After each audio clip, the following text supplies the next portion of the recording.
2020. Please rise and join us for the Pledge of Allegiance.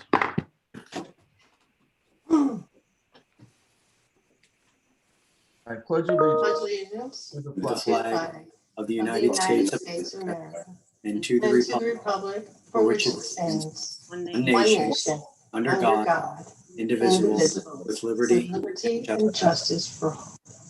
Let's remain standing and join together in a brief moment of silence, as we traditionally do, keeping our thoughts and prayers with the men and women who wear the uniform of our armed services, and also in this pandemic, all of the lives lost. New York State alone, 34,000 plus New Yorkers. United States, over 284,000 citizens. Worldwide now, over 1.5 million and a half people who have fallen prey to this viral menace. As we hopefully enter the home stretch here, and remember to be diligent in terms of wearing masks and social distancing and avoiding gatherings, these numbers are a frightening reminder of how lethal this virus can be. So let's take a moment to remember the lives lost, and once again, always keep in our thoughts and prayers our military.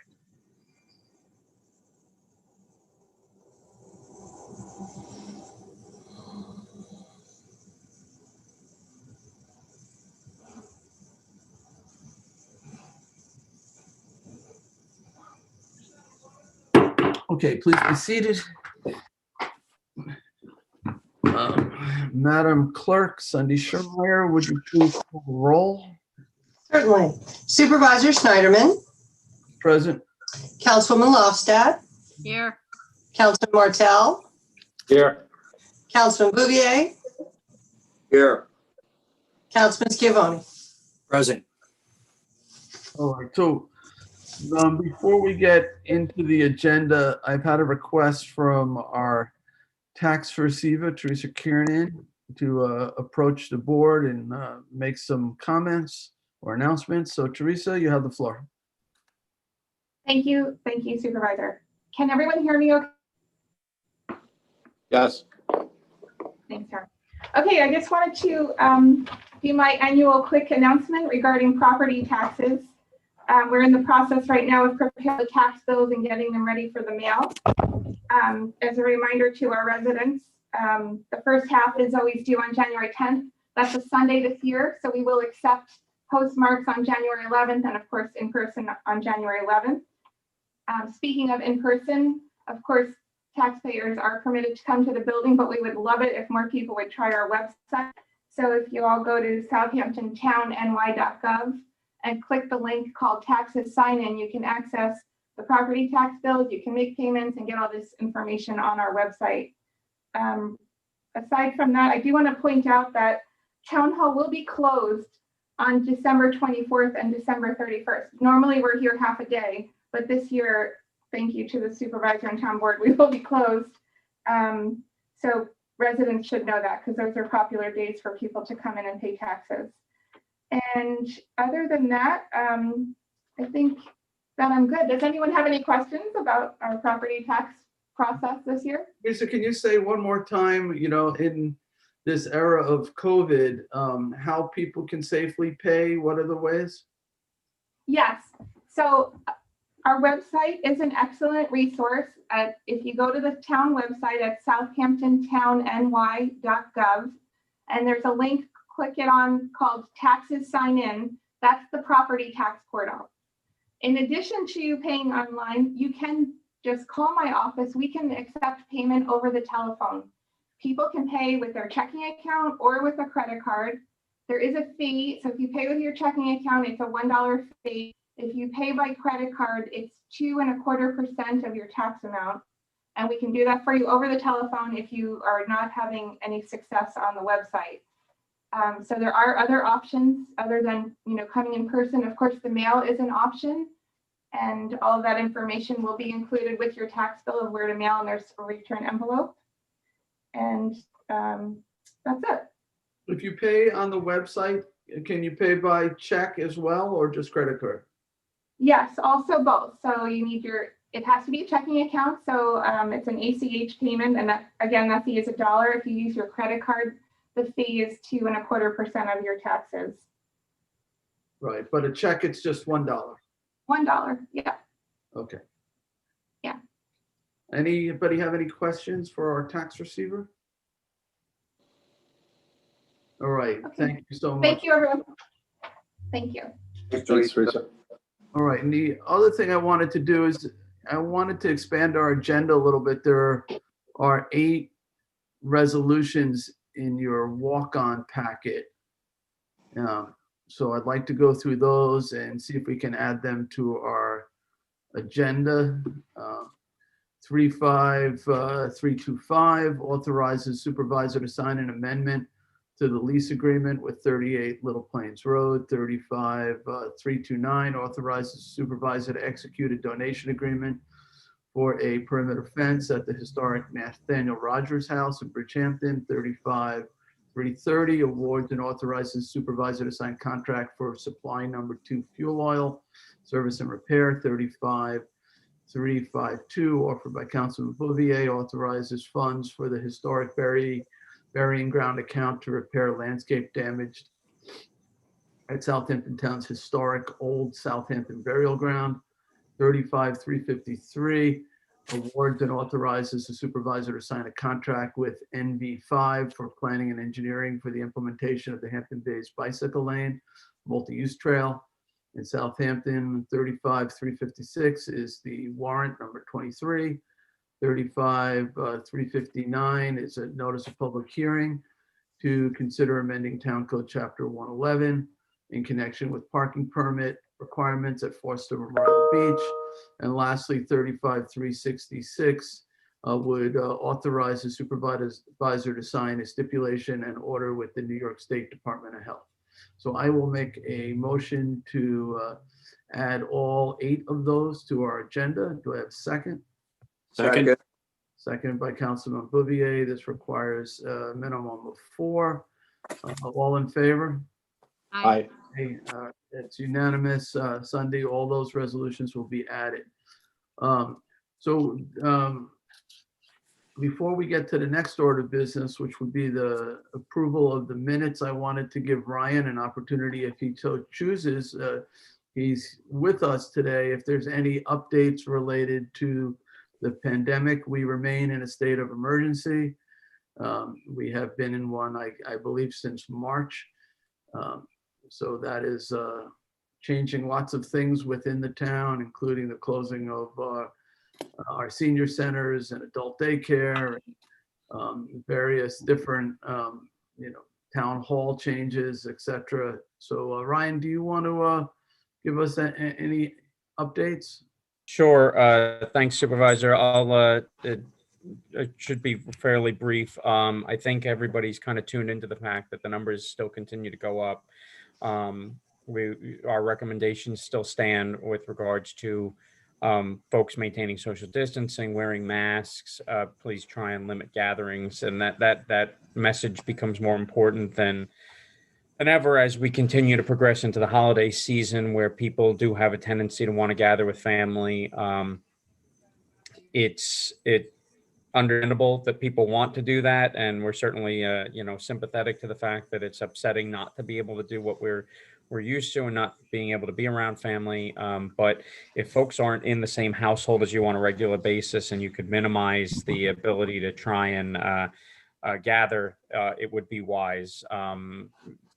The ability to spread in those types of circumstances is being seen as one of the major mechanisms of spread within the communities and small gatherings, as opposed to any of the other mechanisms that we're seeing out there right now. We've seen similar spread post-Thanksgiving that we saw around Halloween. The difference is that the just like water pushing up against a shore and not having a chance to withdraw and it causing flooding conditions.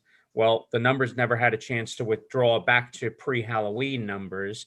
And so we're just adding, we're piling numbers upon numbers to equate it to other situations that we're unfortunately familiar with as well when it comes to, coastal flooding.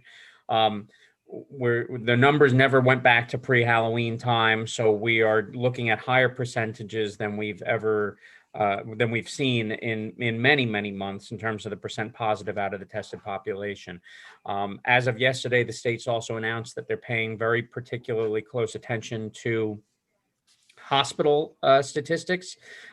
They've been paying attention to that, but these are going to be driving forces in terms of whether or not regions closed, whether or not activities are restricted in different regions, whereas for the last several months now, that's been largely based on the percent positive number out of the total number test.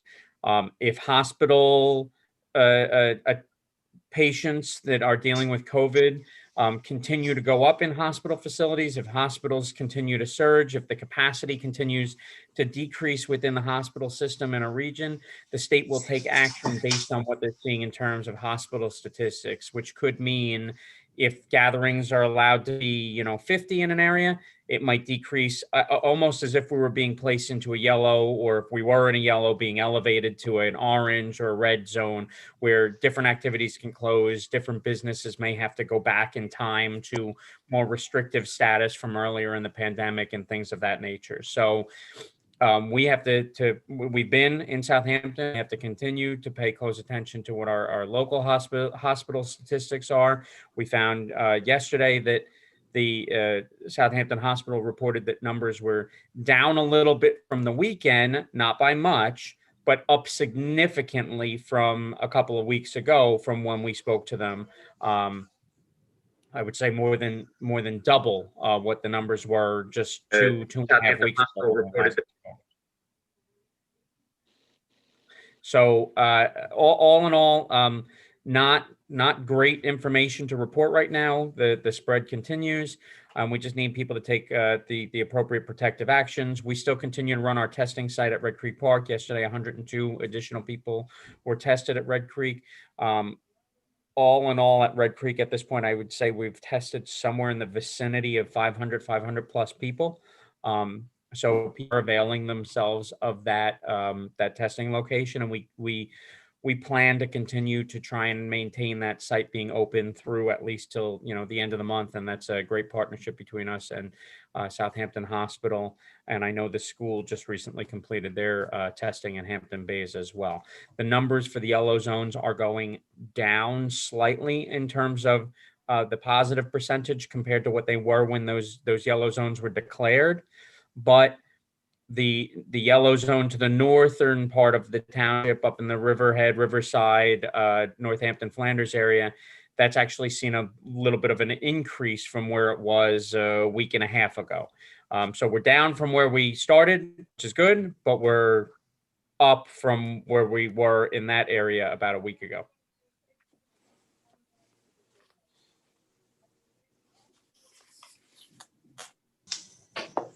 All right, any questions for Ryan?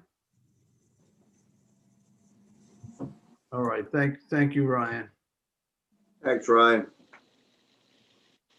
All right, so let's, the next order of business would be the approval of the minutes from the November 24th, 2020 meeting.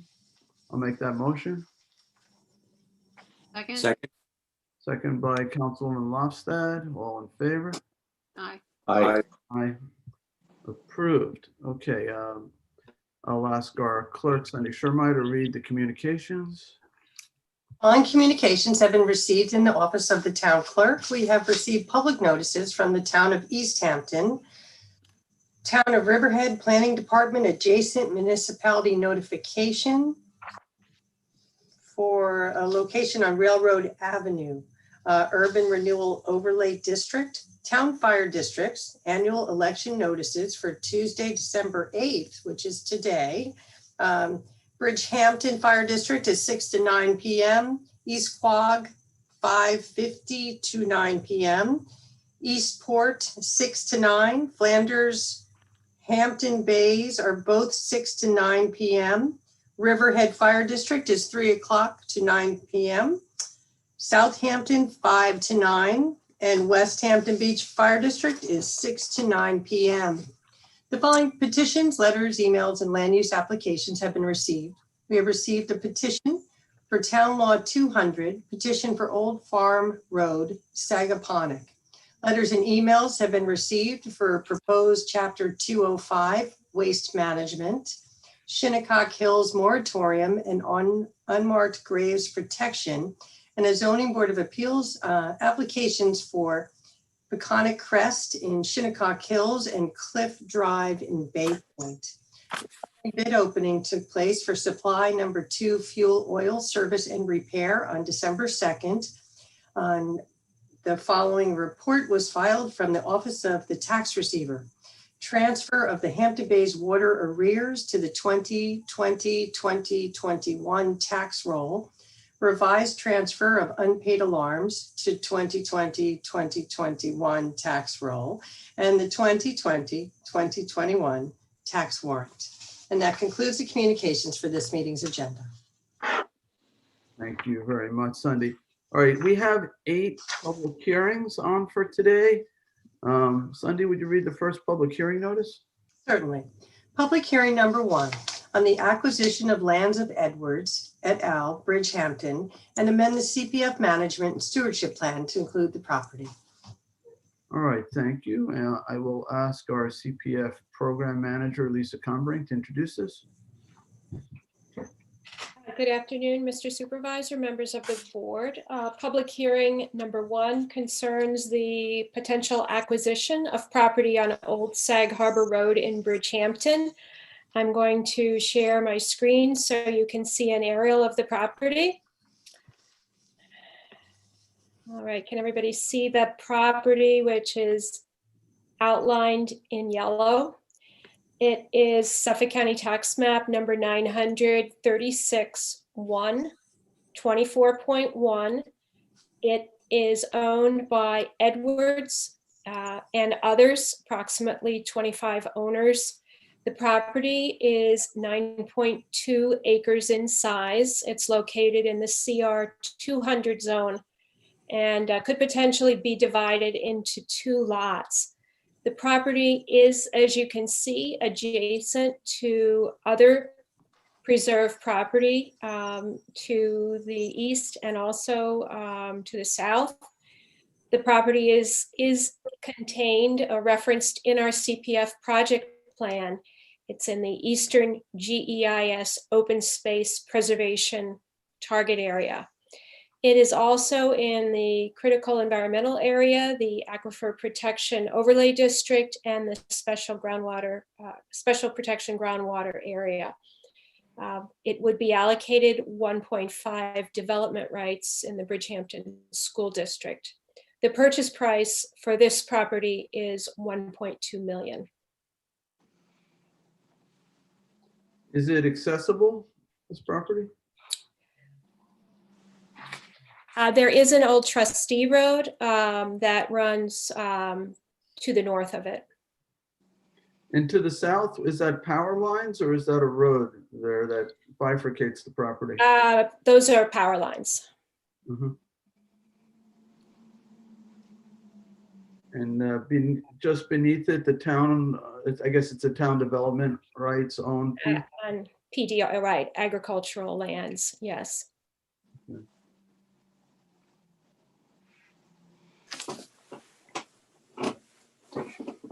But this is full fee acquisition. It's Woodlands, right? That is correct. It is Woodlands, and we would be purchasing the property in total, the fee interest. Any board members have any questions? All right, hearing none, I guess we'll go and see if the public has any questions or comments. Charles or Sunday, did you get any requests to speak at this public hearing? No, I did not. All right. Yeah, Charles, I see no one's hands, so if they would like to speak, we'll just have to raise their hand. okay. All right, seeing none, I think because we're doing this on Zoom, I'd like to leave the record open. So why don't we close the hearing? Leave the record open for 2 weeks if anybody wants to submit any written comments.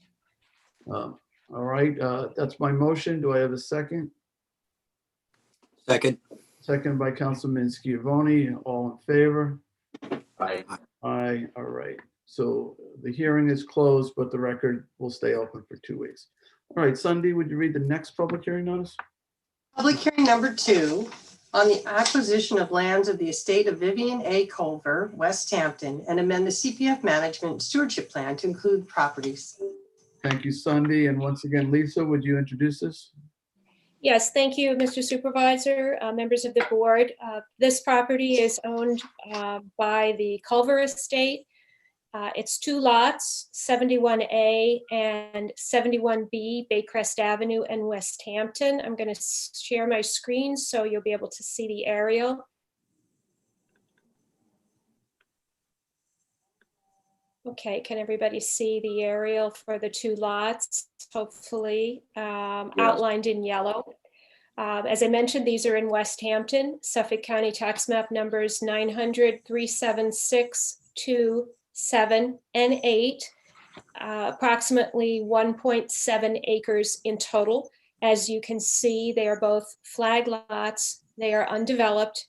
They both contain tidal wetlands. The flag lot that is closest to the creek obviously has more wetlands. They're tidal wetlands. The lots are zoned in the R40 district. The property is contained in our CPF project plan, identified as Hamlet Green, parks, recreation, and open space target areas.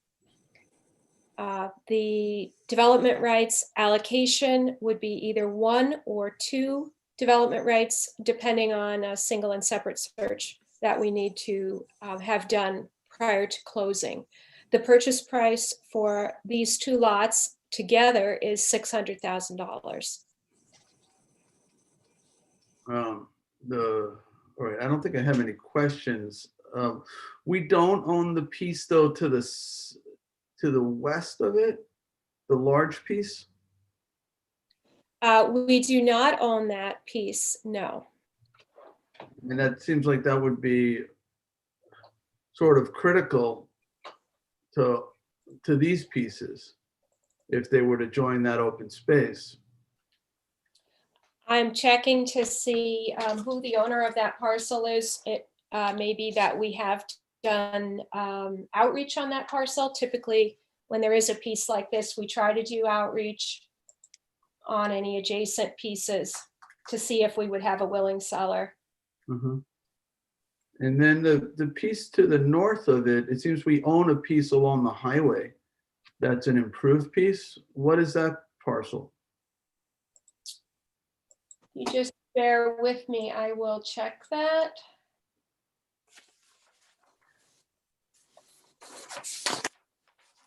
That is the Coble parcel, and we have a historic preservation easement or facade easement on the house. The single-family house that is on that property. That's on Old Country Road. So I'm checking the other piece. It is owned by a private individual. I will certainly check whether we have done any outreach to that. It does look like it might be landlocked, that piece, and mostly wetlands, but I will investigate that further. Mm-hmm. And Lisa, I have a question about the property further to the west. It looks like there's a yard encroachment from the house that's even further east. So sorry, it was the piece farther east, and there looks like there's an encroachment from the house further east. We'll take care of that. Here, yes. All the encroachments are addressed once we have the survey prepared. And as you know, we do often have issues with lawn encroachments, sometimes driveways, but often lawn. So we deal with that as part of the title review and either have the lawn removed, sometimes, and then we put fencing up, or we have an agreement with the owner that they are not making any claim on that part of the property, depending on how extensive it is. So we will definitely address that. That looks pretty extensive. does. I see that you're talking about this area here. Yeah. Yeah, it's So almost we'll- half that property or a Right. third. Now Yeah. that will be something that the seller will have to address prior to closing, and that would be a condition of closing which would be a title exception will have to be addressed. Okay, thank you. Uh-huh. Anything else on that? Are these both considered developable lots? They are. They are. It looks We have like, to check whether they've been merged or not. If they have been merged, then that would be, obviously they would have to get a variance if they were going to split them. no, I don't know. Yeah, it looks like they're pretty wet, at least the ones. Does look like it. There is some upland on the, I guess on the parcel that would be the westerly side. Easterly side. I'm sorry, easterly. Assuming that the aerial you're showing us is, north is up. Yeah. Right. Yeah. Any other questions? Thank you. All right, thank you, Lisa. Thank you very much. Sunday, did anybody express an interest in being heard at this? Not that I'm aware of. And Charles, do you have any hands raised? I see no hands. Okay, so I will make a motion to close the hearing, but leave the record open for 2 weeks for written comment. Second. Second by Councilman Bouvier, all in favor? Aye. Aye, all right. Thank you. Sunday, the third public hearing? Public hearing number 3, to consider amending Town Code Chapter 23 Ethics to address composition of the Ethics Board, in particular land use boards. Right, and I will ask Deputy Town Attorney Kathleen Murray to introduce us. Thank you, Mr. Supervisor. Good afternoon, members of the Town Board.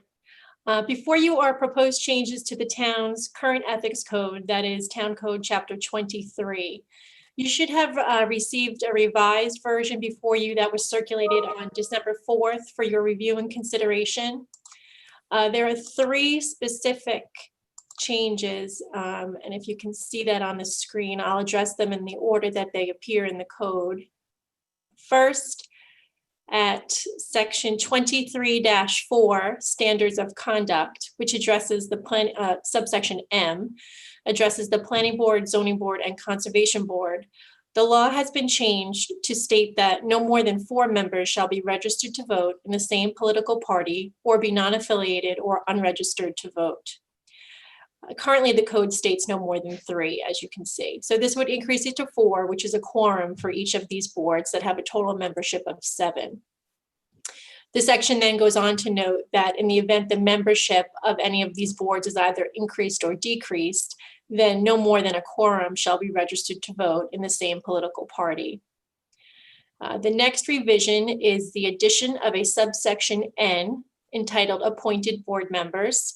And this section states that no appointed board member of the town's planning board, zoning board, or conservation board shall simultaneously serve as a political party officer of a local political party committee.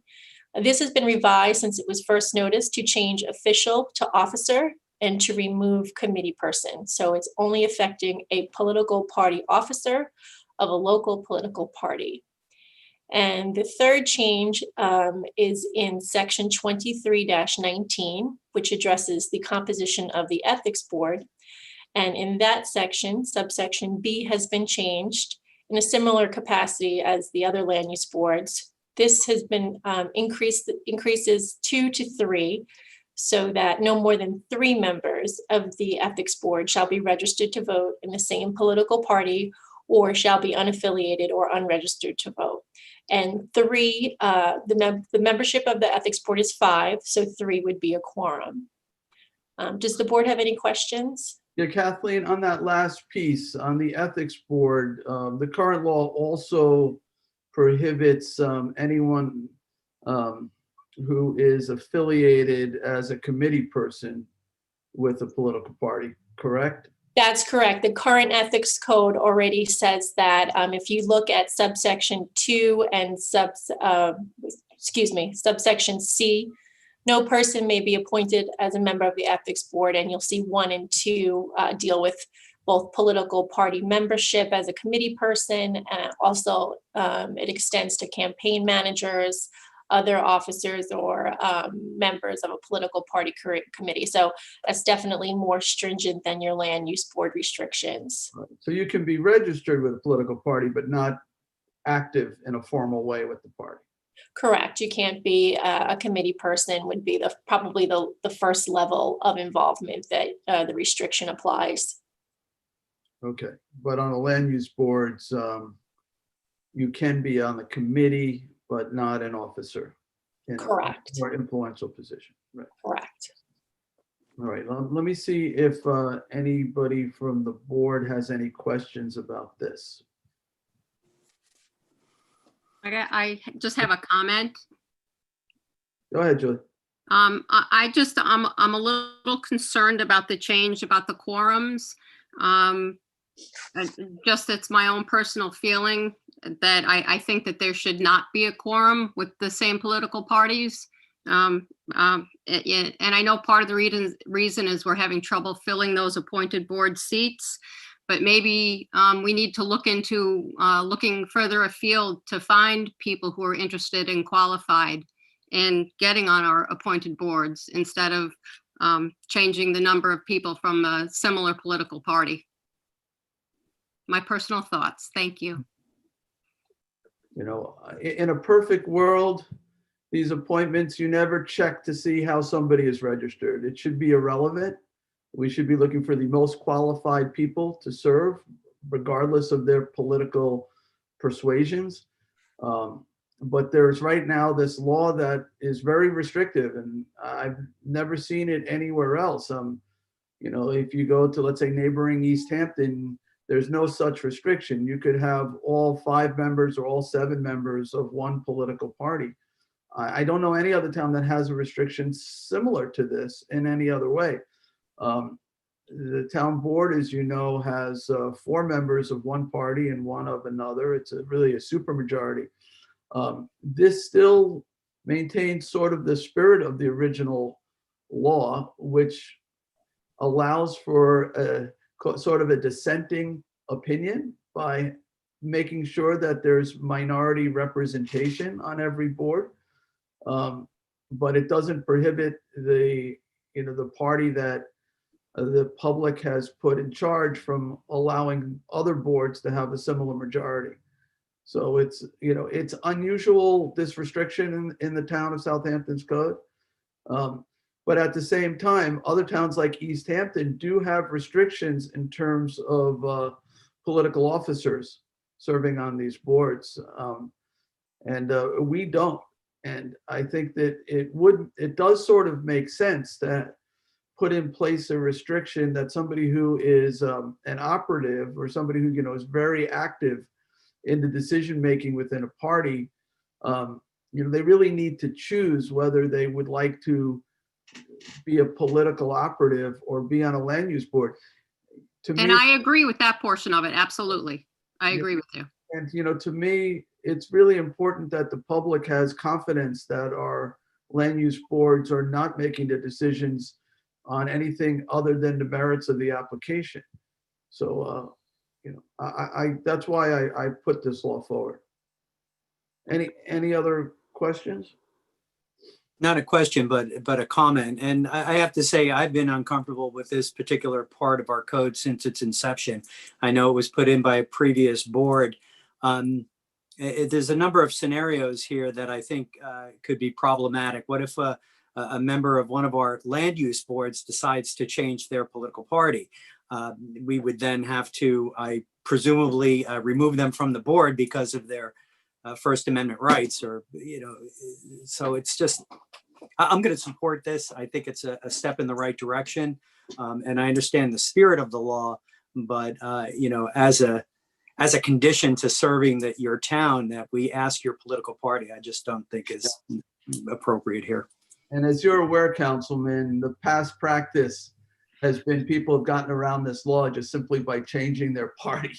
Right. So that they could be nominated, which we shouldn't be forcing people into that circumstance. to have to, change the party they affiliate with just to serve. This solves that problem a little bit. One other thing, and it's more like a housekeeping. Zoning board members is covered in our town code under section 64-3. Will we be, Ms. Murray, will we be referencing this part of the code in 64-3 in either A or B? If the board would like me to, I'm happy to do that. Sure. Okay. It's not something that needs to happen now, but in the future we can add that. Okay. Absolutely. Sure. All right. Sunday, did you get any correspondence on this? Anyone asking to be heard? Not that I'm aware of. I did have a hand. All right, Charles, you want to recognize the person with the hand? William Kearns. Okay. Bill Kern, you're looking to be heard on this public hearing. This is at the third public hearing. Yes, can you hear me? I can hear you. Yeah, go Yes, ahead. thank you. Have your- Good afternoon, Town Board, Madam Clerk, Town Attorney. You can. Billy. Yeah, thank you for allowing me to speak today. I first saw this proposition or this resolution in Newsday a few weeks back, and I was a bit concerned about it. It just didn't sit right with me. I mean, I'm under the impression that having the present situation where you can't have more than three people on the board from a political party, I think is incorrect. From my perspective, if someone wants to be involved in government, they have to be of age, they have to be of residency, and they have to be a citizen. And I think those are the requirements that we should have here.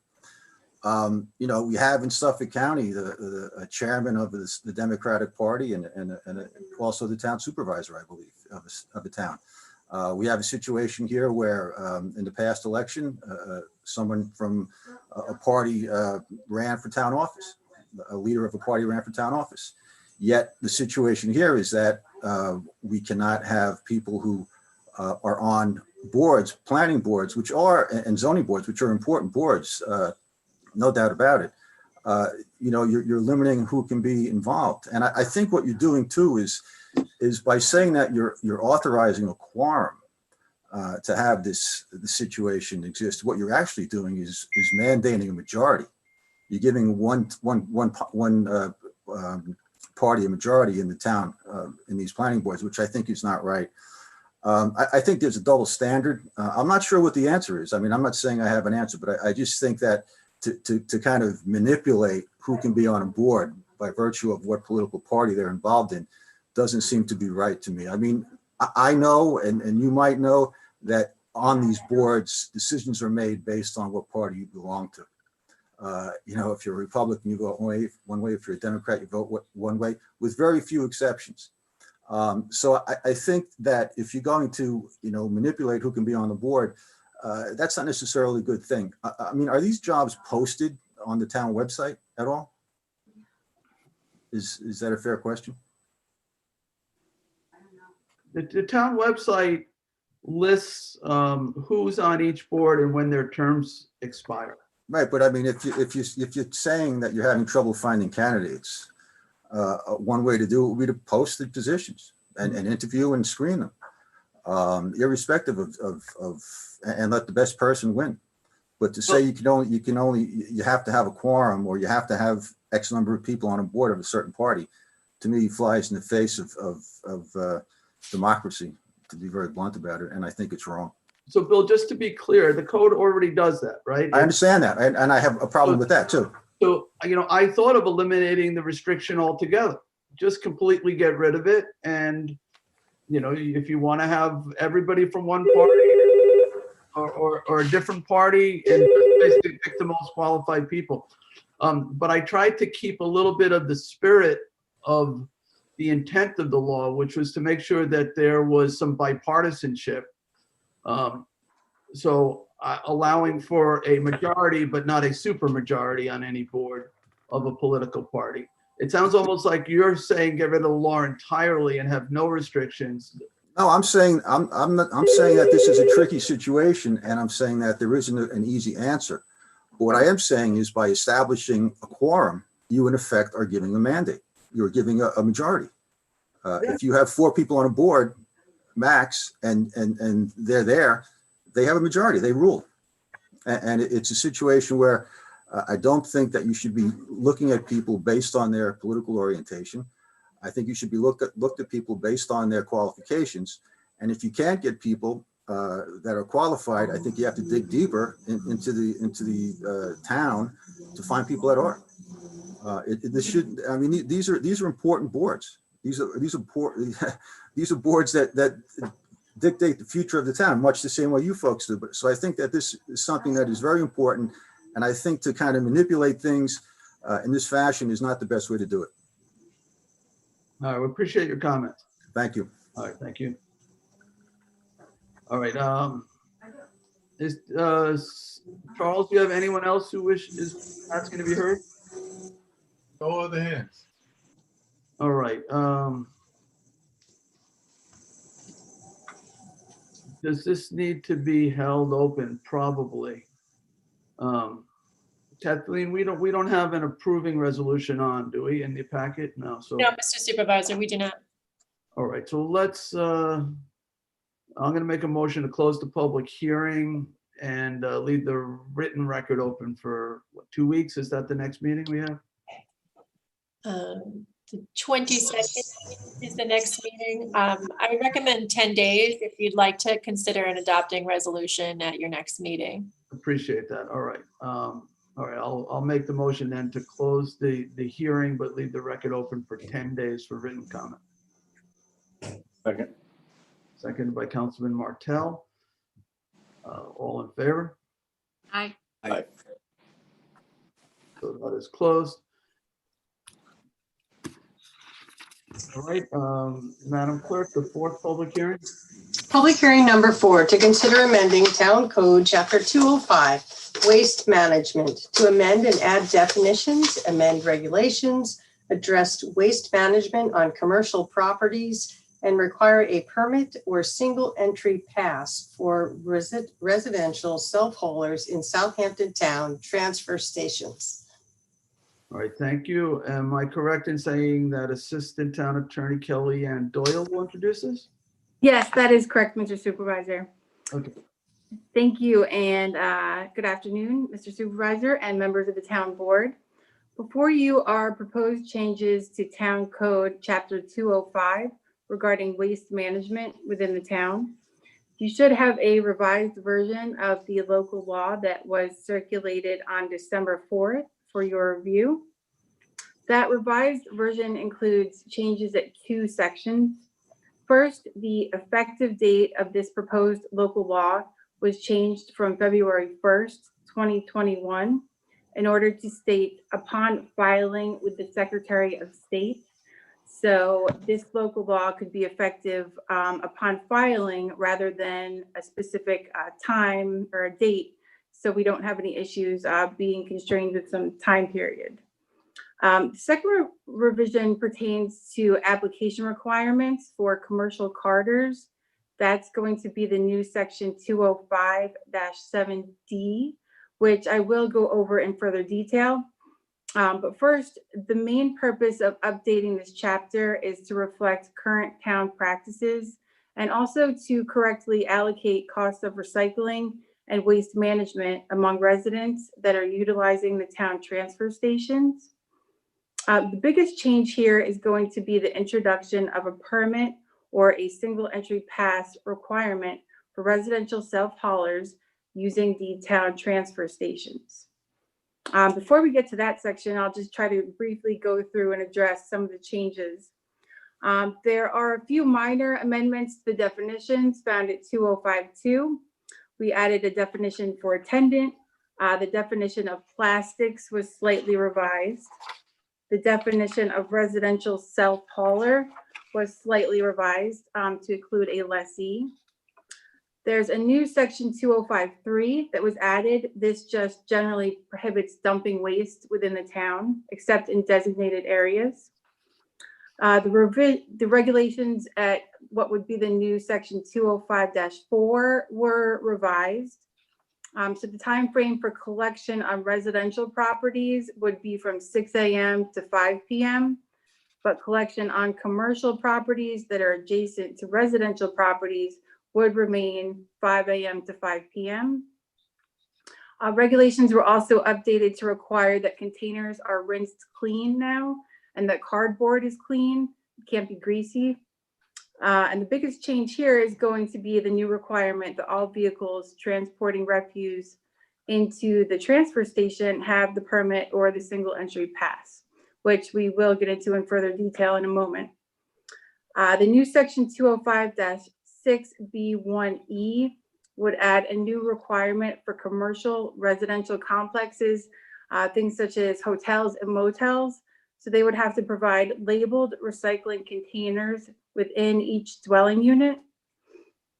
Now at 205-6A3, we did have a reference to site plan elements.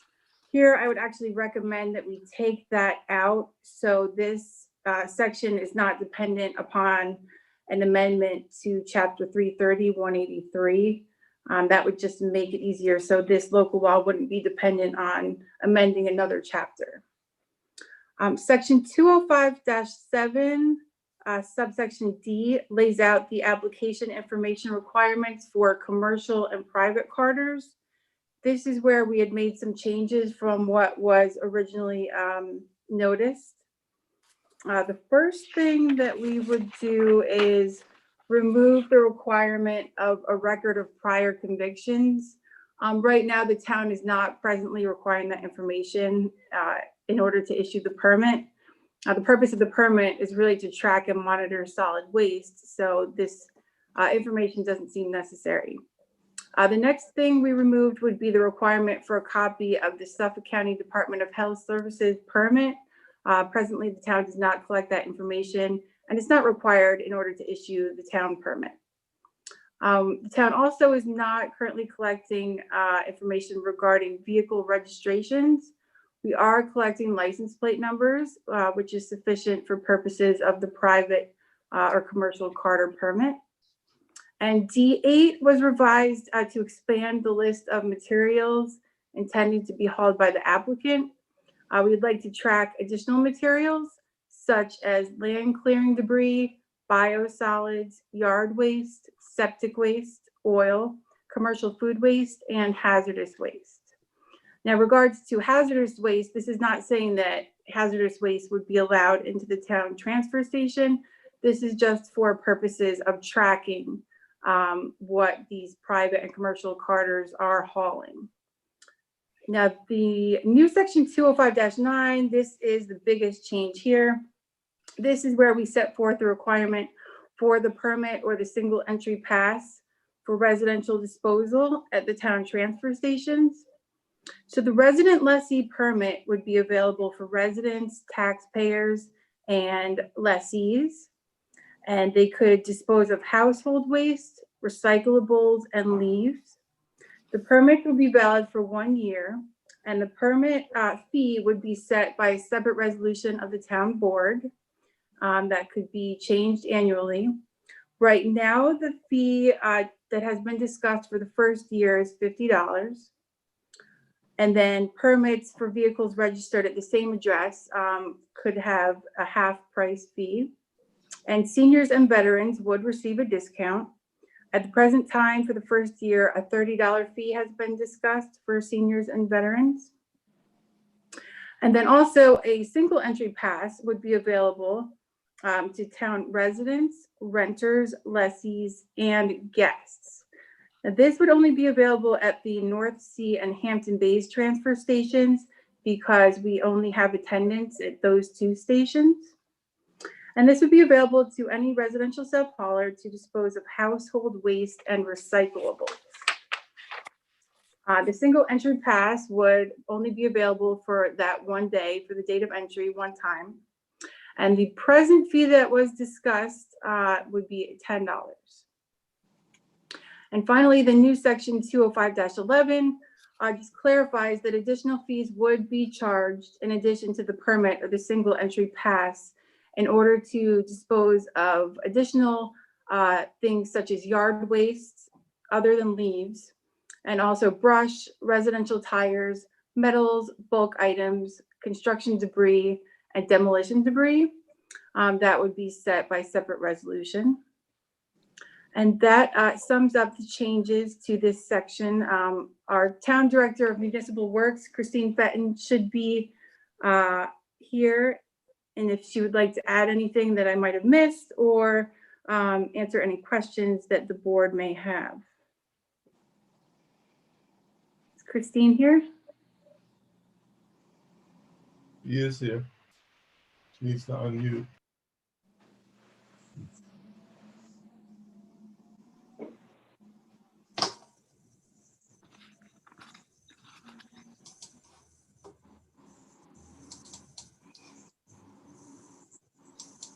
Okay, she's on. Hi, Christine. I didn't know if you wanted to add anything else now or just take questions from the town board.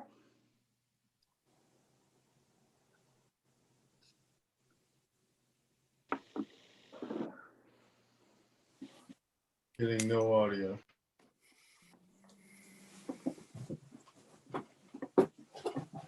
Is she on by phone, Charles, or?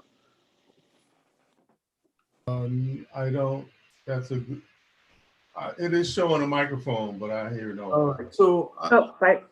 that's fine. Did the board members have any questions for Kellyanne?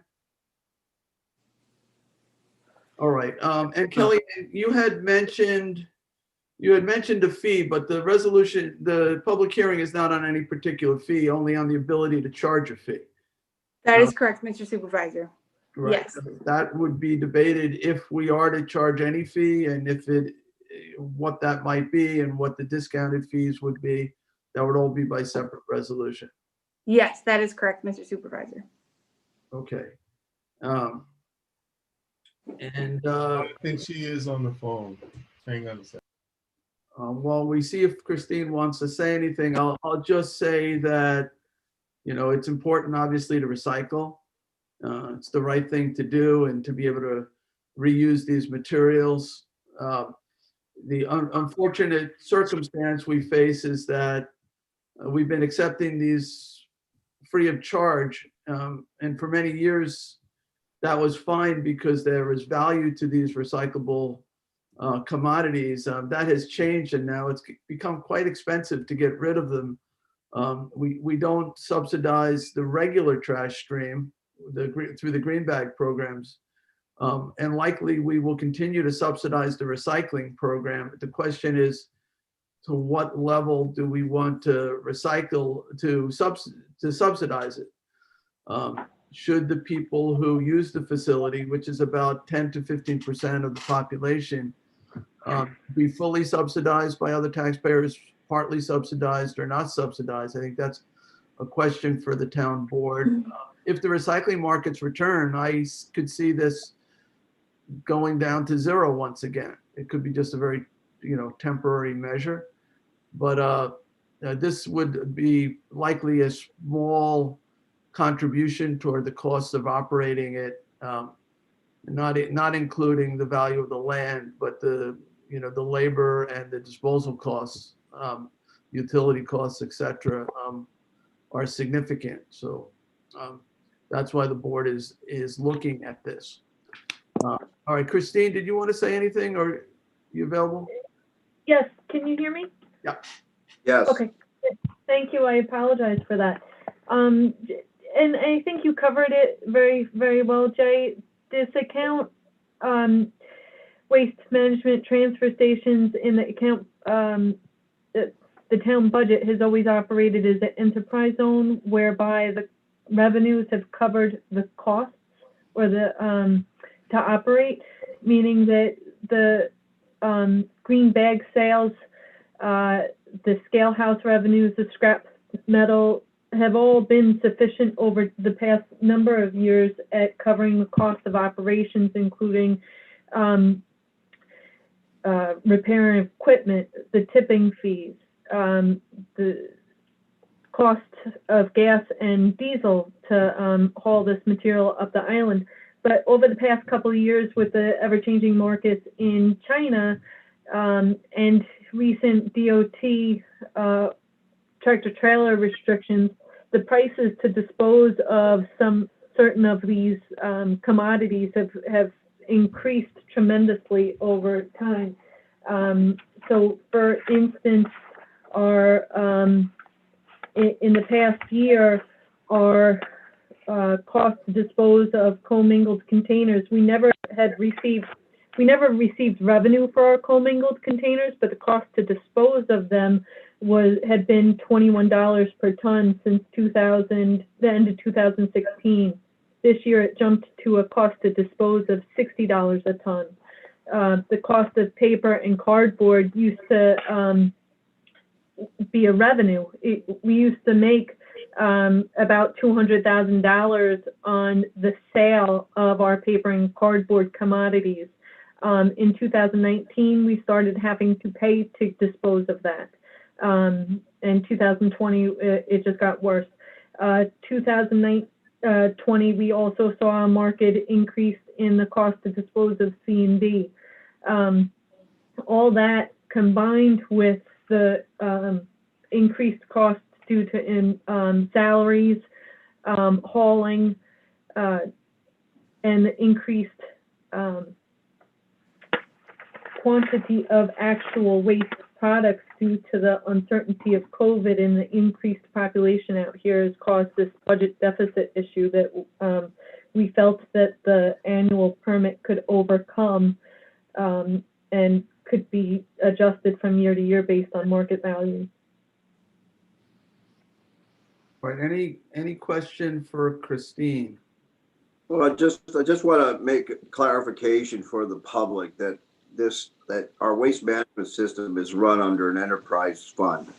And what that essentially means is that we take in revenue through fees, either through revenue that we derive from selling of recyclables, which over the past has been very good. And over the last few years, given the global recycling market collapse, has become a negative cost to us.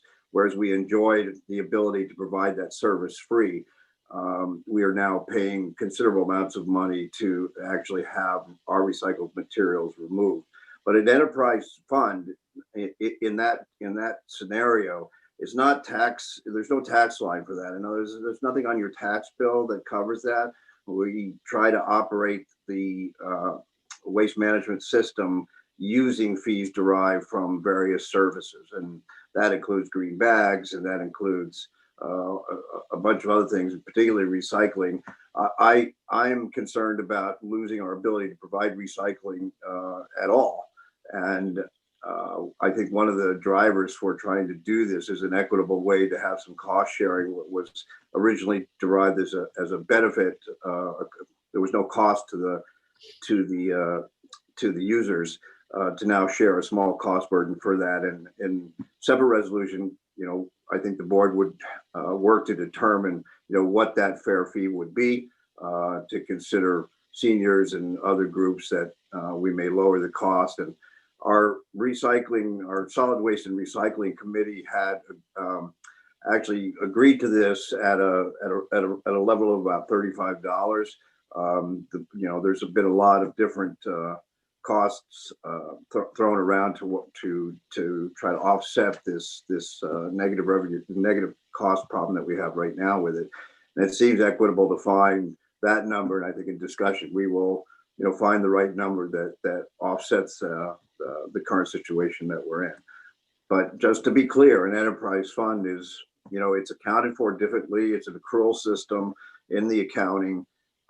It enables us to be a little bit more responsive and more quickly responsive when cost change. And in the waste management world, cost changes happen quite rapidly, and we need to be able to adapt to that. And I should also say that even at a $50 fee or a $35 fee or whatever that might be, that still does not close the shortfall that we're currently experiencing in waste management. Right. I think the shortfall, Christine, you probably know, and I don't know if Len, our controller, is online, but I think it's around $800,000 a year. And I know Christine every day basically is checking to see, what the best prices we can get, or, for, the lowest prices we have to pay for these materials. We're constantly rebidding these things in an effort to keep the costs down or the revenues up for the materials that sometimes we have made money in the past, metals in the past, and it's been a while on the metals, like the metal cans, but the paper and the cardboard and things like that. Now, some towns, so that offset has been, that 800,000 has been covered by all of the taxpayers. And as John said, this, wherever we set the fee will be a small portion of that. It'll still have a significant tax component until the recycling markets come back. But, other communities have curbside pickup. Other communities, it's in your tax bill, waste disposal, but everyone who owns a property also has a truck that comes by and picks up the garbage. We don't offer that service. Roughly 10 to 15% of our residents take advantage of our waste transfer facilities. That's not most people. That there's 85 to 90% who don't use this facility, and that gets to how much of the, they're paying to get their trash hauled away by private carters. How much should they be subsidizing this operation? And I think that's really a policy decision for the town board. Is there anybody else from the town board who wants to ask any questions to Christine or Kellyanne? If not, I know Cindy McNamara from our solid waste committee wanted to speak, but Councilman Scavone? Yeah, I do. I want to certainly make some comments about this. This is very concerning. I believe that this particular policy that we've had over the years where people could recycle essentially for free is an incentive to get people to recycle. I believe that is a compelling governmental interest to get our constituents to recycle and to make it as easy as possible. 800,000 is a big number. I understand that. And a lot of the things that have changed are from international market forces that are really beyond the scope of Southampton town, and we have to adapt. I'd like to watch this closely to see how this change, if any, how it changes the amount of tons that are recycled in Southampton town. I want to report in maybe a half year or a full year to tell us, how much our recycling has gone up or down, because really we want people to recycle. Councilman Bouvier, I know you're the liaison to the Sustainability Committee. I know that this has been brought up in that as well. Is that correct? In that committee as well? Actually, a good accounting system that our Director of Municipal Waste maintains and reports. I also am liaison to the Solid Waste Advisory Committee, where we report these numbers out on a regular basis at every meeting. And these are very distinct, and be happy to provide that information. If you would like, I can share my screen and show what it's been since 2017 in terms of quantity of materials. Sure. I believe that. I'm more concerned about the downturn in people's behaviors as far as recycling goes. Okay. But we can look at it. That'd be great. I guess it shows it gives you a good highlight of what. I'm sorry, it's not showing the right. Can you see? You can see. My spreadsheet Yes. right now that says commodity in the 2017 through 2020. Do you 19 to 21. Say that again. Oh, I see what you're looking at. Okay. Can you see that screen? That's it. Good. Yeah. Okay. So this is the commodities. I guess the commodities that I think are of noteworthy are the cardboard, commingled containers, the metal mixed paper, and C&D and MSW. You can see it like from 2019 to 2020, and we still have half of the month to go. We're up more than 30% on both our cardboard and commingled containers, and both have had significant price impacts in the 2020. I'm sorry, this should say 2019 to 2020. So they both had upticks in cost in 2020, notably the cardboard, we went from getting a revenue to having to pay for, and commingled, the cost to dispose of went from $21 a ton to $60 a ton. And that was the best price. We had an option when we went out to bid for a $90 a ton per ton cost to dispose of commingled, but we were able to enter into an intermunicipal agreement with a iSlip for a lesser cost. So you could see the pandemic certainly has played a role in this, and the Pay As You Throw program, or the Green Bag program, was initiated to include the cost of the bag, to include the disposal costs of both the NSW and the recyclables for free. So the screen is very small for me. Is cardboard up 37%? Is that what that? 34 actually. 34. Okay. Yeah. There you go. Perhaps we should be asking for some money from Amazon. Yes. The odd thing about it is that a couple years ago would have been really welcome news to have the cardboard amounts go up, because we were making, I think, like $60 a ton on cardboard. Now we're actually paying to get rid of it. If that market comes back, that's a good thing. But it actually started in the beginning of November, starting going to the positive side of things. So we're looking up, but it's very difficult to forecast that into the upcoming year.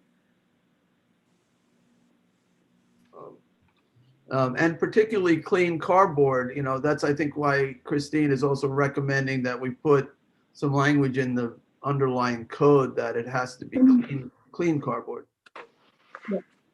Yeah, the request by a lot of the receivers of recyclable goods have changed. Things like that is a big one. That the quality of the recycling that we dispose of definitely has an impact on the revenue stream, and that, and also in plastics, the large volume of plastics. Or, as you guys know, there are a lot of plastics that are not considered recyclable. You all look at the bottom. That whole world is also, we're seeing the upstream effects of this downstream change, the use of recycled materials, particularly plastics, for packaging and things like that. And Councilman Schiavone, you're absolutely correct. There's been this big boost in packaging, that's impacted us right now during the pandemic, because so many people are at home. We're receiving so many packages, and those packages are usually not just cardboard, but inside also all the materials that keep what's inside safe. So it's a conflation of all these things happening at once, but has sped up the issue where, in my view, a simple fee like this for a period of time, for as long as it's required, it will preserve our ability to recycle. The other alternative, as other municipalities have experienced, is to basically end their enterprise funds, go to a tax base to do that. That actually drives costs up ultimately. You can see that if you look at other municipalities in our region, all wrestling with this same issue. It's not just a national, it's a global issue. We're experiencing that. I think our Director of Municipal Waste, Christine Fenton, who's on the phone now, she's worked tirelessly to try to negotiate contracts, keep these numbers as low as possible so that we can continue to be able to offer recycling. This has been understood for many, many, many years that the cost of getting rid of waste was going to go up for Long Island, that the landfills were closing one by one. We had to go further and further away. The carting and shipping costs were going up everywhere. The environmental concerns, the cost of incinerators, they're very limited in terms of capacity. So everybody has known that waste was going to be a looming problem for Long Island, and we're seeing it. It's getting more and more expensive. One of the things that's being recommended here besides this self-hauling permit is an increase in the green bags as well, just to cover the cost of the increasing cost. We're paying more and more. I don't know what we're up to, $80 a ton, $90 a ton to get rid of non-recyclables. Maybe Christine has that number, but it goes up every year. Just add one quick, that we're going to also, our Brookhaven landfill, which, we've been using and using and using, is scheduled to close in 2024. So we have to think about the future. I'm sorry to interrupt, Christine, go ahead. But we don't need that for MSW. Brookhaven, MSW doesn't go there. I think our C&D, construction and demolition, may go there, maybe brush or something. Right. Yeah, brush, but that's also a part of our revenue stream. And so we've had to increase some of those other fees as well to even break even in those cases.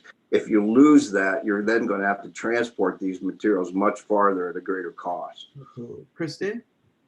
We had a 25% increase in the cost of disposal for our MSW who goes to another transfer station in between 2019 and 2020. We're up to about $91.45 right now.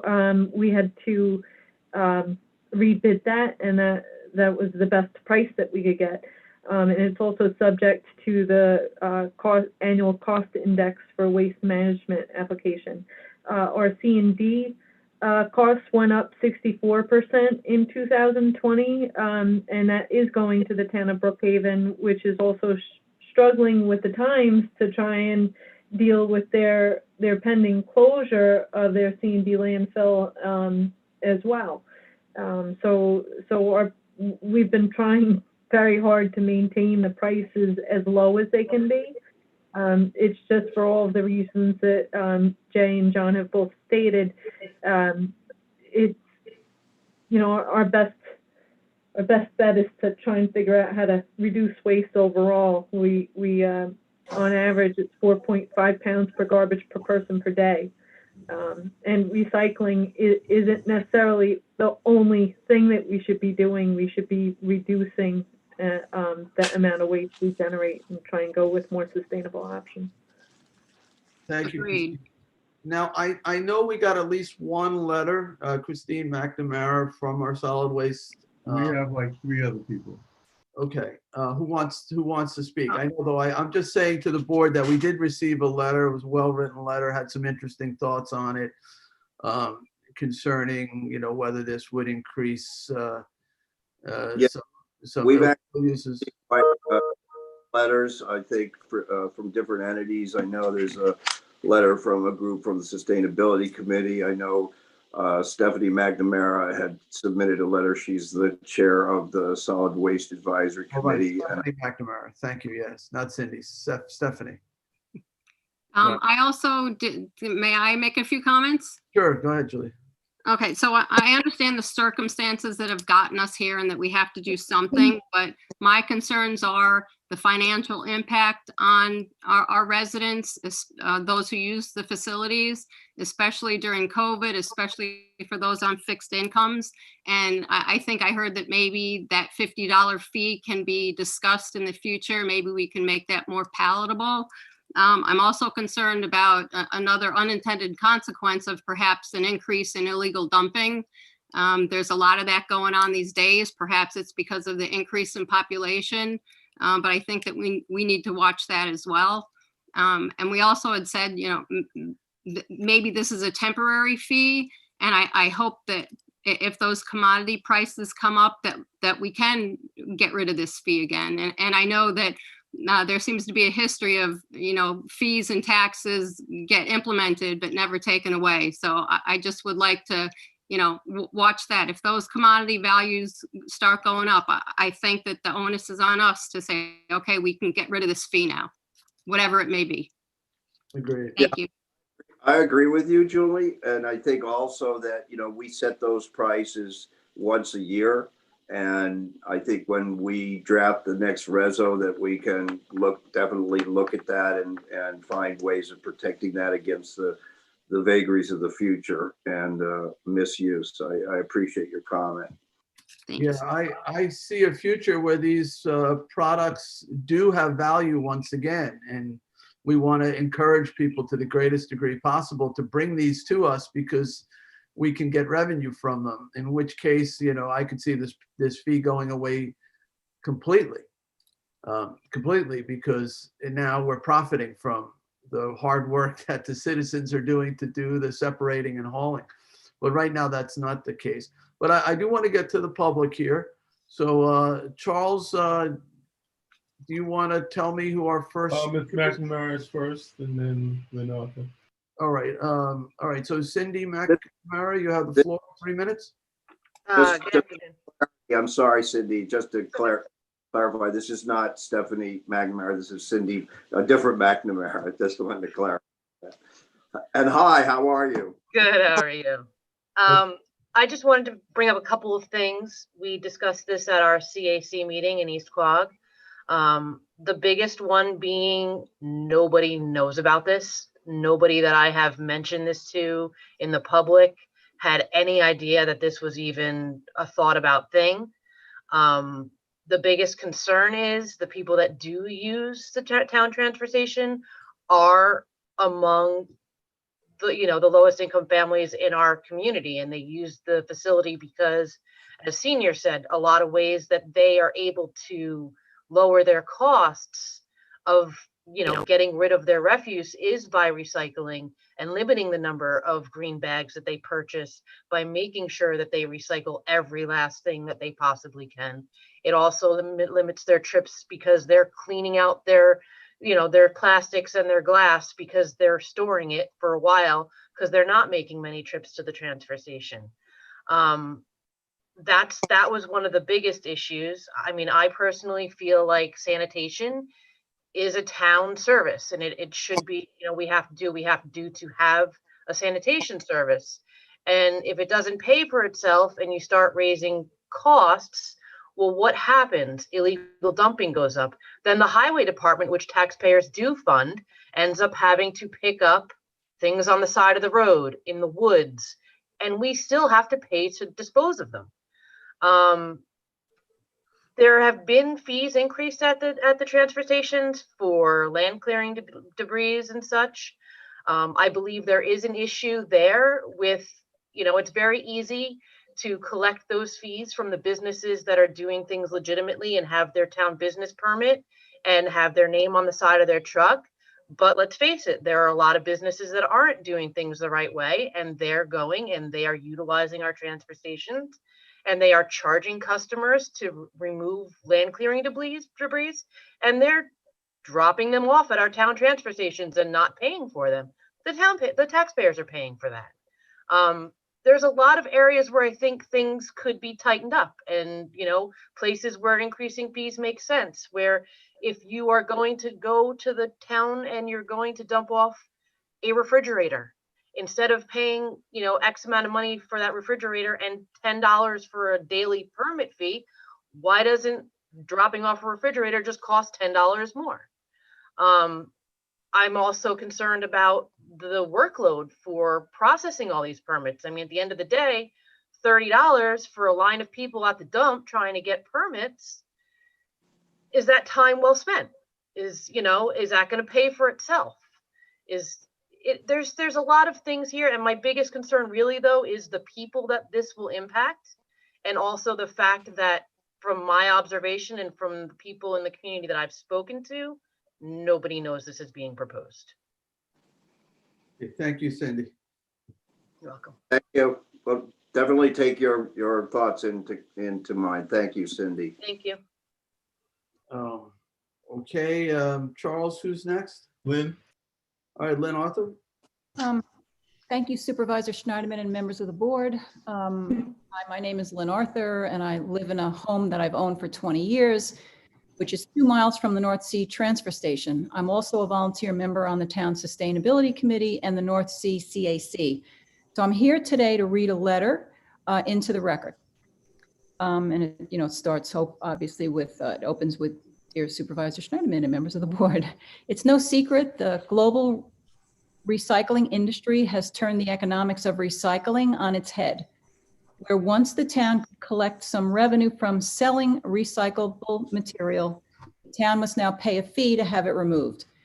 Prices for non-recyclable waste and recyclable waste disposal, staffing, and repair of aging infrastructure are all increasing. So while the town has operated the transfer stations as an enterprise fund model where revenues cover the expenses, it has not been sustainable, and the town has had to use taxpayer funds to cover the shortfall over the past few years.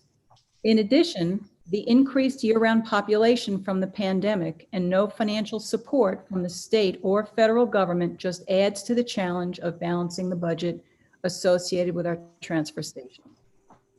We, the undersigned, as individual Southampton town residents, support the proposal put forth by the Municipal Works Department as part of the 2021 operating budget to charge an annual fee permit authorizing self-haulers to utilize the transfer station. The fee, as we understand it, is adopted on an annual basis and has the potential to be decreased should the markets rebound. We leave the details up to the town board regarding how much to charge, except to say that consideration be given to seniors and veterans.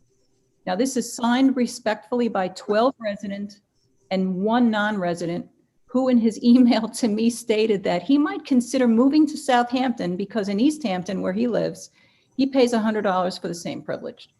So thank you very much for the opportunity to address the board. Thank you, Lynn. Raymond is next.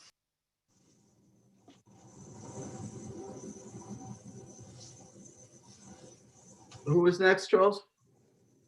Raymond Blair.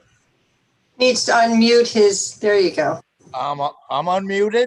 Good afternoon. You're unmuted, yes. Good afternoon, everybody. How are you today? Very good. Good. Okay, I just got something to read. There should be no fee hikes right now. There are tough times for a lot of people. I know the town has extra recyclables with all the shipping materials. The transfer stations are grid-like like everything else. The town needs to move their construction debris at the North Sea landfill and put paper and cardboard under cover so it has some value. I don't think wet cardboard and wet paper have any value. And just one other thing here. When you close down Sandland, it caused the North Sea landfill to enlarge its mulching operation by acres. It runs from behind the salt barn to the back of the rec center. Now a developer wants to buy the Stahecki plant farm and build 120 condos. The plant farm uses thousands of yards of waste to operate the farm. If you change the use on the plant farm and close it down, it is only going to add to the problem and more mulch piles and recycling of it. And the plant farm is right across the street from the landfill. It will also greatly increase the population around the landfill. I don't think you need any more, people living around the landfill. Thank you very much. All right, thank you, Ray. Thanks, Ray. All right. Anyone else? I see no other hands. All right. All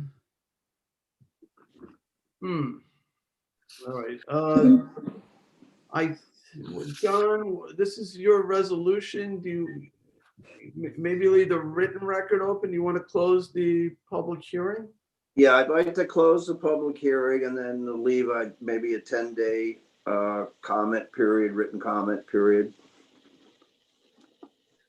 I'm okay with that. All right, so there's a motion. Somebody want to second that? Second it. Seconded by Councilman Schiavone. All in favor? Aye. Aye. All right. So that is, the hearing is closed, but the record remains open for 10 days. So we'll move on to the 5th public hearing. Sunday, would you read the notice? Public hearing number 5, to consider amending Town Code Chapter 325 Wetlands to authorize the extension of conditional wetland permit approvals and wetland permits and waive any applicable extension fees due to COVID-19. All right, thank you. And who is introduced? Kellyanne, are you going to introduce? Yes, I am, Mr. Supervisor. Okay. Thank you. The purpose of this local law is to authorize a 6-month extension of any open wetland permits and conditional wetland permit approvals that existed between March 20th, 2020 and July 21, 2020, and to waive any associated fees. Now, that time period from March 20th to July 21st is the time during which town hall facilities were not open to the public and a statewide pause was implemented pursuant to Governor Cuomo's executive order number 202.8 due to the COVID-19 pandemic. As you know, during pause, many businesses were forced to shut down and property owners were not able to have work done in connection with their wetland permits and approvals. So the purpose of this local law is to recognize the inability of property owners to utilize their open wetland approvals and permits during that time period. There was a similar local law, number 6 of 2020, that was adopted on August 25th, 2020, that authorized a similar 6-month extension of building permits and waived associated fees.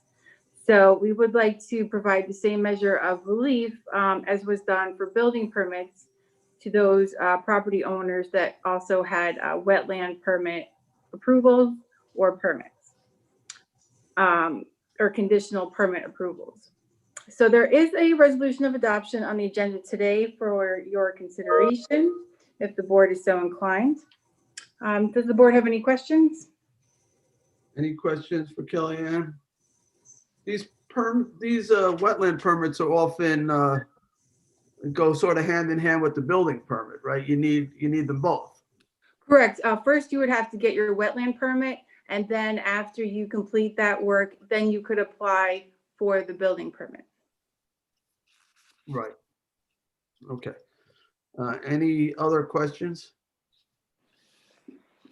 All right. Let's see if the public wishes to be heard on this. Charles, do you have anyone indicating they want to be heard on this? I have no hands, Jay. Yeah, this is very similar to what we did with the building permits. I think it's the right thing to do in light of the circumstances where these people have paid for their permits and they had expiration dates. None of them could have predicted that a pandemic would occur and they would be prohibited from doing the work. I would say let's close it and let's vote on it. I don't see why we would need to leave the record open on this one personally. So I'll make a motion to close. Second. Seconded by Councilman Bouvier. All in favor? Aye. Aye. And I agree with you, Supervisor. I think this is just the right thing to do. Thank you, Councilman. So, Madam Clerk, would you read the 6th public hearing notice? Public hearing number 6, to consider amending Town Code Chapter 330 zoning, Section 33, site plan elements to 1, address rainstorm retention, and 2, require recycling containers on site plans within the town. All right, thank you. Kellyanne, are you introducing this as well? Yes, thank you. Thank you Okay. again. This proposed local law will actually have to be renoticed. There were some changes that were requested by the town engineer and director of municipal works. However, since we are here anyway, we could briefly discuss those changes and receive any public comment if anybody is here to comment today. After that, we would have to close the hearing with no further action, and then I can place a new notice of hearing on the agenda soon. So the purpose of the First Amendment would be at Section 330-183 C4E.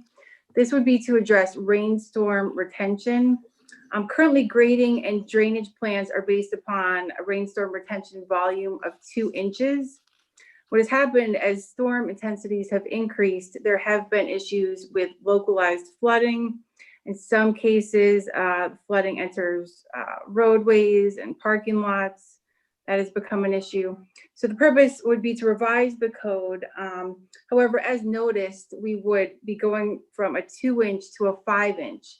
And the intent was actually only to go to a total of 3 inches. So we would have to renotice this because it needs to be referred to the Suffolk County Planning Commission and the Planning Board. So that we will renotice that.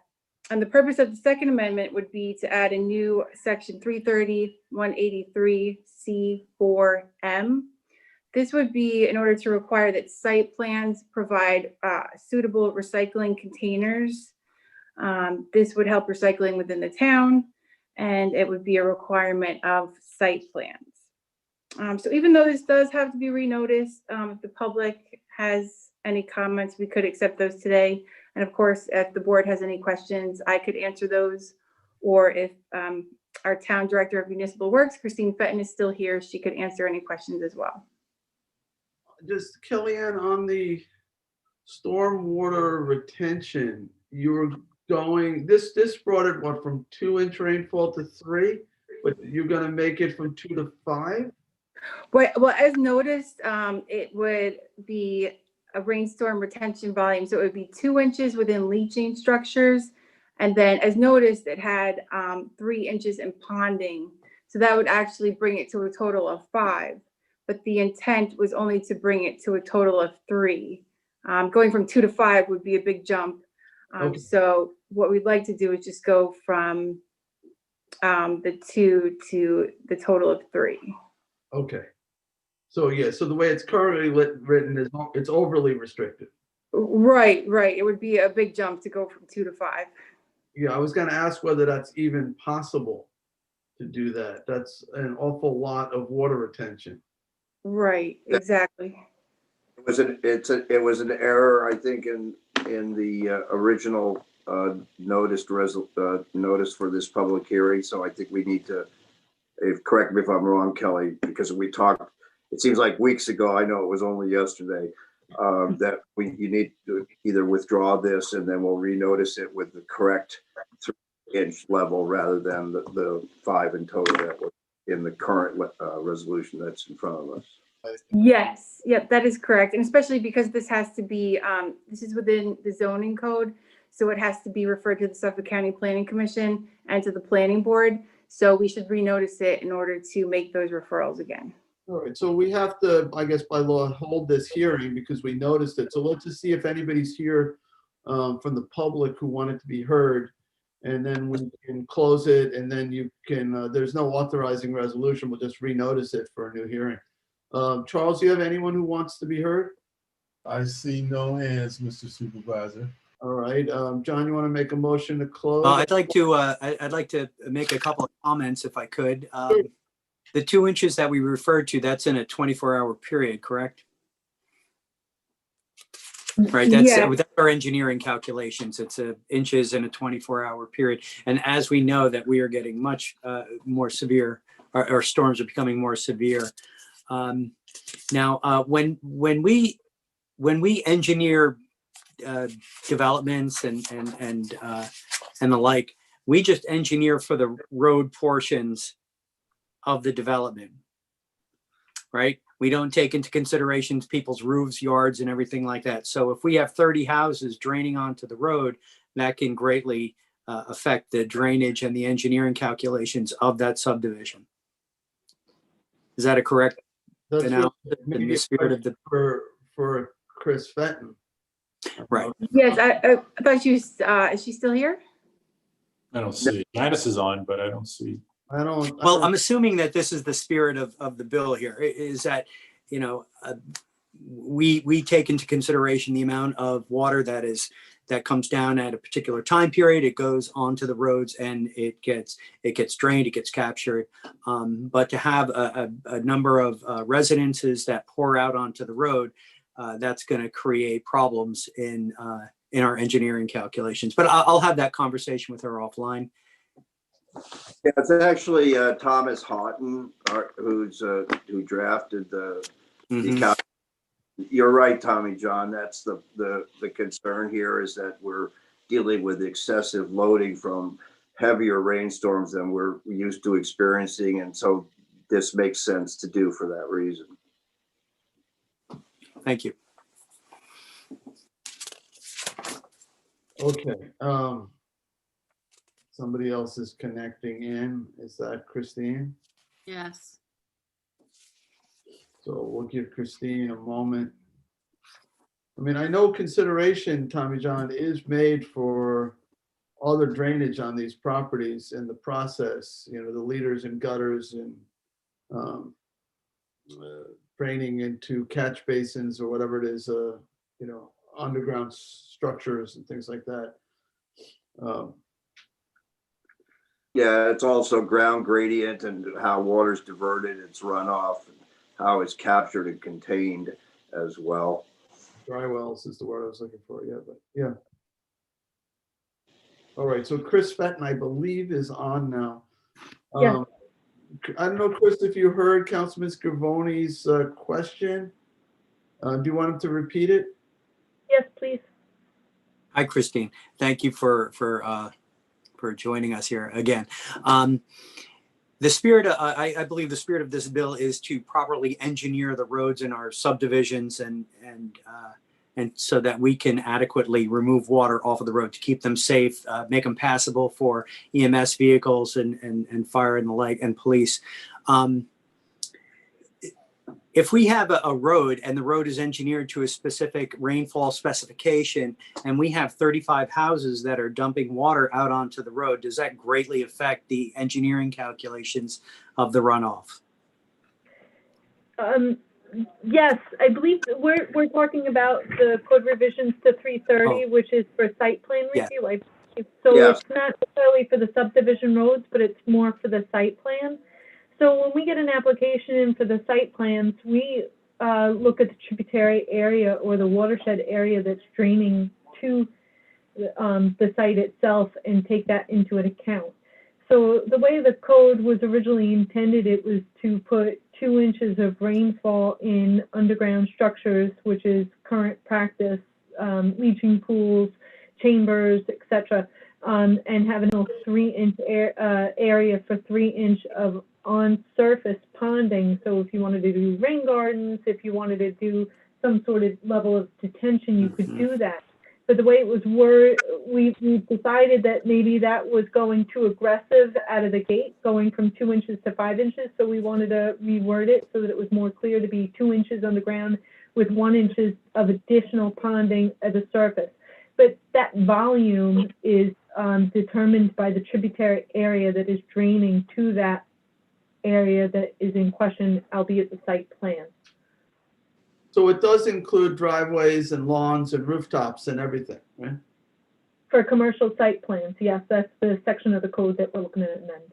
Right. So it's not we're not just talking about roads. We're talking about the property itself. You know, the rain, a 3-inch rain falling on that property would have to be attenuated on that property. 2 inches of it within dry wells types of structures and another 1 inch in ponding. Correct. You got that, Councilman? Yeah, I appreciate it. Okay. All right. Thank you, Christine, for that clarification. My apologies for the delay. No, not necessary. All right. So where were we? I think we were making a motion, about to make a motion to close this. It's got to be renoticed anyway. So Councilman Bouvier, you were making a motion to close it. Do we have a second? Second. Seconded by Councilwoman Lofstad. All in favor? Aye. Aye. Okay, and there's no authorizing resolution. So this will just be shelved and there'll be a new notice that's put in for, corrected public hearing. Yes, Mr. Supervisor, you can expect that hopefully at the next meeting to have this notice on. Okay, thank you, Kellyanne. All right, I guess we're up to that was, 7. we're up to number 7. Sunday? Yes. Public hearing number 7, to consider amending various sections of the town code in connection with the regulation of battery energy storage systems within the town. All right, and who is our lucky introductor? All right, we have our land planning and development administrator. I always have trouble with that. Janice Shearer, and Michelangelo Lieberman is here to assist as well. So Janice, do you want to introduce us? Good afternoon, Mr. Supervisor and members of the town board. Thank you for having us today.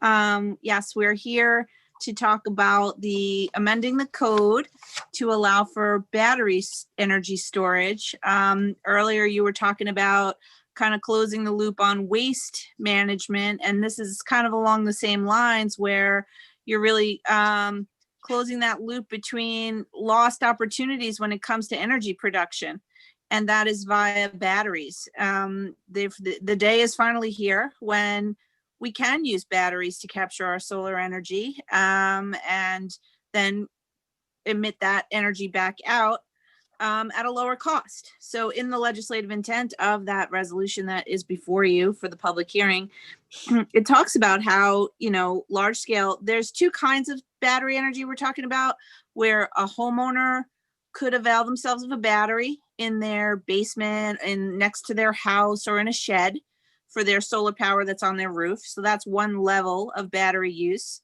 Another level of battery use is for commercial business to be able to utilize that and put it on their parcel. And then a larger use of this is actually where there's redistributing energy creates a market, and there's people out there who want to capture that market revenue by buying and selling electricity and storing it off the main grid of LIPA PSEG onto large battery arrays. And that's a different level of review, we think, than your typical, I have a Tesla battery in my basement or something. There's another level of battery storage, which is actually capturing the energy from the grid. And that does benefit all of us as well. Concept, no, just on that concept, that's basically based on somebody buying the energy at a discounted rate, let's say the nighttime rate, and then releasing it during the day, during peak hours where it's a higher price per kilowatt. That's right. They can make money on that differential. So right, and that lessens the burden on infrastructure, that lessens the need to expand facilities, and helps us make use of the energy we do have, especially as we have so many issues here east of the canal, at least when it comes to our capacity. So this code allows, once again, you to use your local home rule to assert jurisdiction and determine what you want to see when it comes to these battery installations. So it does tier the system in different categories, where it's, again, the small residential type, which we've created a fast track kind of permit through the building department. So it's relatively painless and easy to get a battery permit. A second tier is a larger system that would be in a commercial site plan kind of realm. And then the largest is, again, the battery energy storage systems, which are of a capacity greater than 600 kilowatt hours. And by the way, we use all the numbers we used in the code come from the New York State Building Code and also NYSERDA's model code, which broke down these into, basic increments that are used by the industry. And Mike also is here with me, as you mentioned, for any specific questions about his research. And may I ask a question? This specific public hearing is on that 3rd category, the over 600. It's all of them. This whole local law actually does define what a battery is and what a battery energy storage system is. And then it regulates placing batteries in accessory buildings or structures, and then placing batteries as a primary use on a parcel. Okay, only because I was looking at the use tables and they all notate battery energy storage systems in excess of 600 kilowatt hours. You're really good, Julie, because right before this hearing, we were just looking at that going, we need to fix that. So we wanted to actually bring it up on the record and mention that there must be some kind of oversight there where we neglected to put the Ps in the other sections where this lower would be allowed. Okay, thank you. Sure. So I have a question for you, Janice.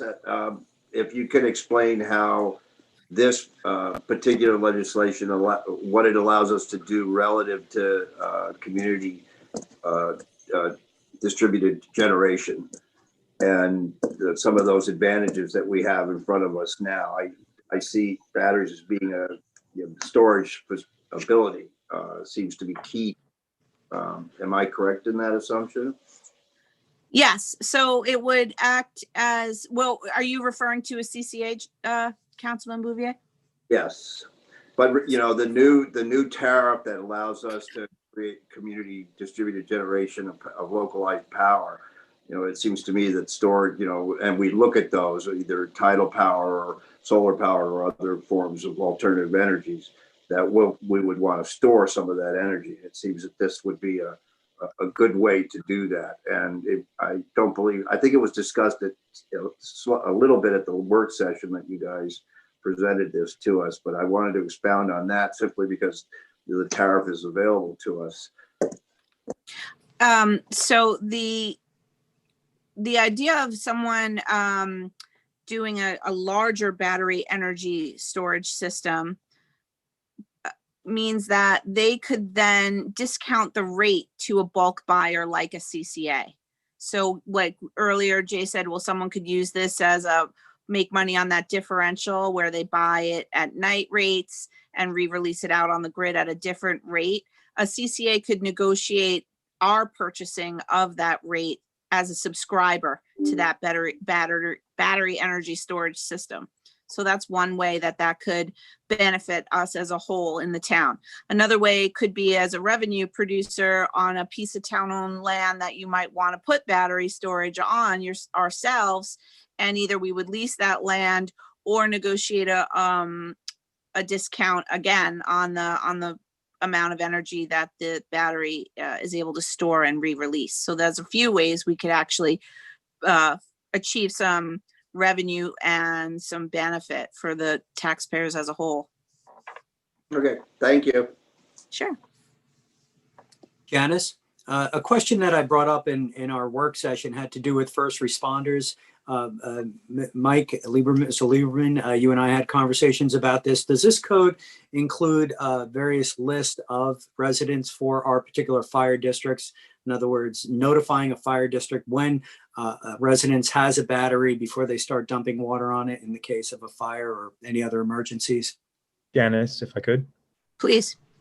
So it will be baked into the permit process. So for those that are receiving a battery storage system under 600 kilowatt hours, we help on two different levels. One, to track where these are being installed, and make this information available to first responders, and two, to label them on the meter so that when they do show up, and if this information is not available, they can locate it then and there.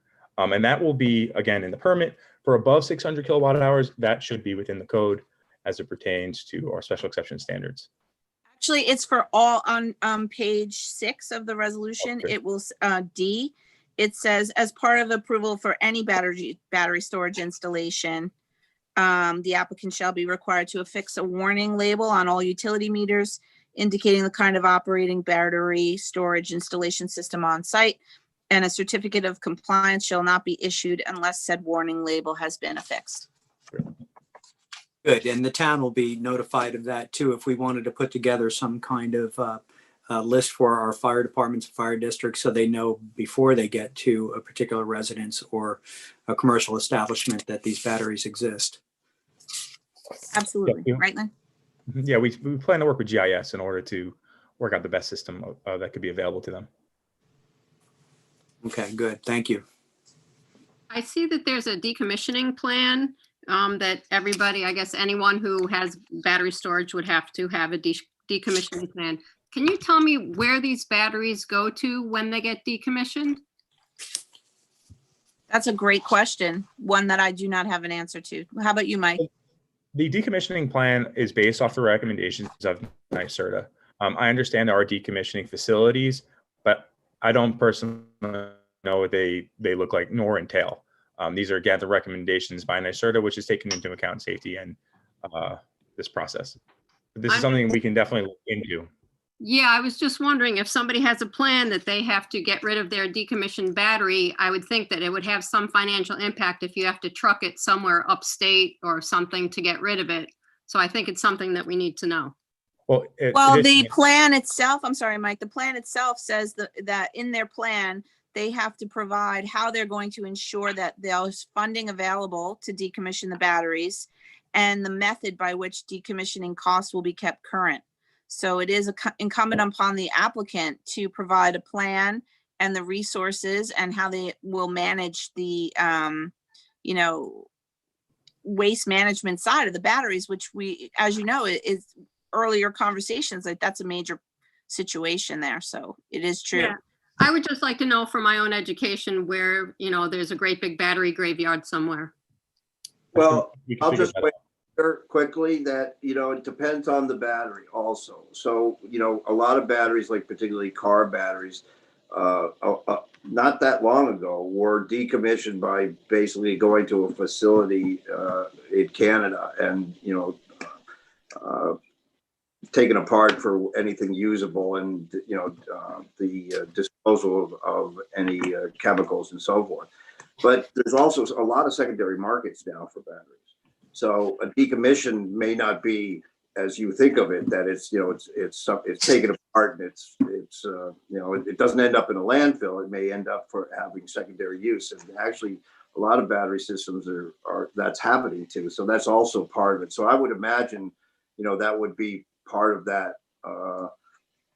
responsibility as to what you do with the battery. It doesn't go out into a green bag and get thrown out. If it's possible to reuse it, it certainly would. And a lot of batteries have 2, 3, 4 lives after their initial design, what they were designed for. Right. And to your point, like on our commercial fishing boat, we have batteries that you got to pay for the core. And then when you return the core to them, they give you your deposit back. So there must be some value to that.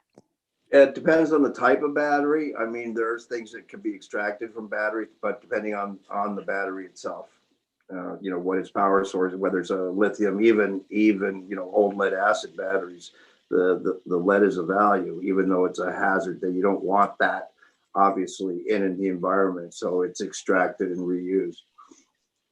This is something we can definitely look into further with NYSERDA and circle back with them and then get back to you, Julie. I have a comment and then a question. First, I really applaud all the efforts that went into this. It's very comprehensive and really necessary. A lot of our utility infrastructure in the past has had adverse impacts, visual impacts of power lines, air pollution from diesel generators. The promise of battery storage is tremendous in terms of helping us be able to meet our goals of moving away from fossil fuels, reducing greenhouse gases and global warming. A lot of the renewable resources, though, are weather dependent. Wind power doesn't operate all the time. Solar is great when the sun is shining. The batteries really play a critical role in being able to utilize that power in a more consistent way by storing it. And then also by what we talked about earlier, downloading power from the grid at night when there's very little demand, and then releasing it during the day when there's high demand will potentially offset the need for more non-renewable infrastructure. So this is really important, and we haven't had a code that allows it. It's also, these batteries are silent. There's no noise. The aesthetics are very, modest. It really, in terms of utility infrastructure, it's about as benign as you can get. So my only question is, like when we did assisted living, we met with the industry to make sure that the regulations that we were putting in place were such that the industry could actually build it. I just want to make sure that we've had conversations with people who are knowledgeable about the industry, that we're not making the standards so onerous that nobody will actually build a battery storage facility in the town of Southampton. So I guess that is for Janice or Michelangelo. Yes, and thank you. We have checked with some industry providers, and we think that for the most part, they are satisfied. You will receive some public comments that were given to the record that we'll review. And one of them I recall was saying, like, the code does say, you know, the power lines need to be buried underground, and they're saying to the maximum extent practicable, maybe we can't bury them or something along those lines, but we want them to be buried underground. Or they were asking, oh, can we put up walls and fences instead of landscaping? And again, I don't think it's a cost issue. Maybe the noise wall and a larger installation might be warranted, but we really don't want to get into a circumstance where we're making something walled off and, you know, our visual impacts are a high priority to us. So I think it was more of those minimal things that people were concerned about more than the whole code as a whole. And Mike, would you agree with that? Yeah, I mean, there was that one comment with regards to height and lightning rods. This is something we're going to have to look into a little bit. But as a whole, I think we've met many of the industry's concerns, and we've baked in a lot of that flexibility as well. Janice, once you go beyond 600 kilowatts, that's a much larger, I guess, type of facility. But didn't the state pass some law basically that for these larger scale renewable energy projects, they're sort of taking our local zoning away? Do you know what I'm talking about? That was for solar energy siting. And yes, I do know what you're talking about. And I would, again, you know, you're a municipal creature of the state. So at some point the state can preempt you out of your own home rule. I guess Jim would be better off talking about that. But that's really when it comes to siting of solar facilities, I think more so than batteries. That's only for solar? I'd have to look at it again, but I only know it in the context of solar. And do you know what the kilowatt level is that makes that's in the megawatts? You're dealing with more than 10 megawatts, I think. You're talking about big, very, very big facilities, but there was also like solar installations that would normally go before the Public Service Commission now have a different path through this 94C article of the state that is like a different renewable energy office. All right. All right. I mean, it's interesting, and like we're trying to figure out how to regulate these mid-sized battery storage facilities, and there's this vulnerability we have that large-scale projects may not go through us at all. We might lose all regulatory power, and that's really a frightening thing. It is. In every circumstance, I always advocate keeping and retaining local home rule. Right. Well, I thank you, though, for taking the time to figure out a pathway for these types of facilities. I think that's the right thing to do and make it. I just wanted to make sure that the industry, because I know we have at least one property, maybe more, that is interested in doing this. I want to make sure that this is truly going to be a pathway and not an obstacle. Yes, and I believe we've created it to be very fair, where the residential zones are really, they need to be of double size so that way everyone's protected. We've really taken a look at keeping everything, you know, we do allow it in residential zones, but on oversized parcels so that they won't really affect anyone neighboring nearby. And I think that's a good compromise. To start, we can always revisit this and see how it works and looks. And if we like it, if you like it, you can always change it. And it has to meet all the special exemption standards, those in this code, plus the general standards that the planning board considers. That's right. So general siting standards, and then the special safeguards and conditions in the new special exception section. Okay. Any other? And yeah, John? We'd passed ago, land-based solar residential units here in town of Southampton. So this battery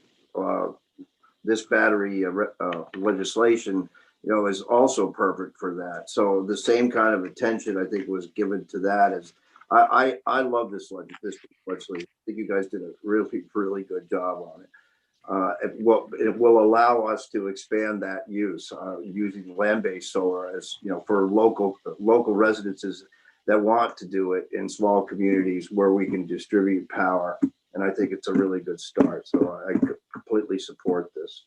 All right, let's see if the public has anything to say on this. Charles, do you have anybody? Well, Charles. Yes, I have one here. Oh, you do? Okay.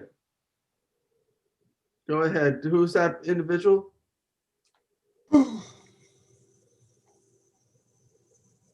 Philip? Philip Denara? Yeah. All right. Do you want to unmute Philip? Good afternoon. Philip, Can everyone hear me? I can hear you. So Philip, we're going to give you 3 minutes to make your comments known. Just start by introducing yourself. Sure. Thank you, Supervisor Schneiderman and the Honorable Town Board. We appreciate the opportunity to provide comments today. By way of introduction, my name is Phil. My teammate Aaron Curtin is also on the phone here today. We are both team members on Key Capture Energy's New York development team, as known as KCE. KCE is an Albany-based energy storage developer, owner and operator with a focus on utility scale battery energy storage systems throughout the US. Including our operational energy storage system, KCE New York 1, which is the largest operating system in the state of New York. We select project sites, manage the permitting process, procure for full battery systems, manage construction and commissioning, and operate the battery for the life of the project. I'd like to start by commending the town for their proactive leadership in drafting these code amendments. We definitely agree with some of the comments that have already been made. This is a very impressive draft and one of the best we've seen, and definitely commend you for your work to date, and as well as working very closely with NYSERDA. I'm also local to the region right here in Shelter Island, so I've enjoyed following your local initiatives and enacted legislation across the board regarding sustainability efforts.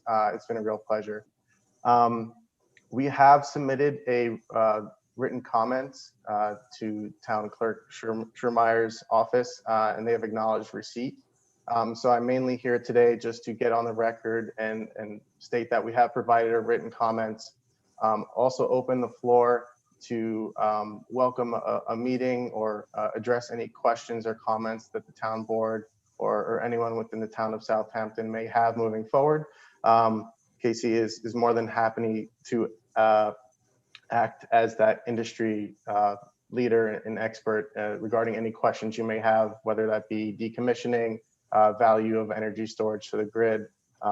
We are specifically focused on those large scale utility systems that you mentioned, and look forward to working with the town of Southampton, as well as all municipalities throughout Long Island to ensure that energy storage is well suited to add value to the grid and support both Governor Cuomo's objectives, as well as support the integration of solar and offshore wind.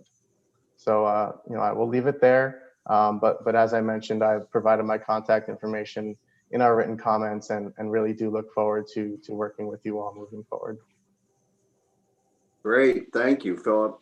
Much appreciated. Thank you. Thank you. Philip, the general nature of your comments, are you looking for changes to the proposed legislation? So we definitely acknowledge that our comments were written from the perspective of a utility scale, large scale best developer, and definitely appreciate that the code amendments were written to be inclusive of all scales, including residential. For the most part, we thought that the code was adhered to NYSERDA's model law and did a really great job.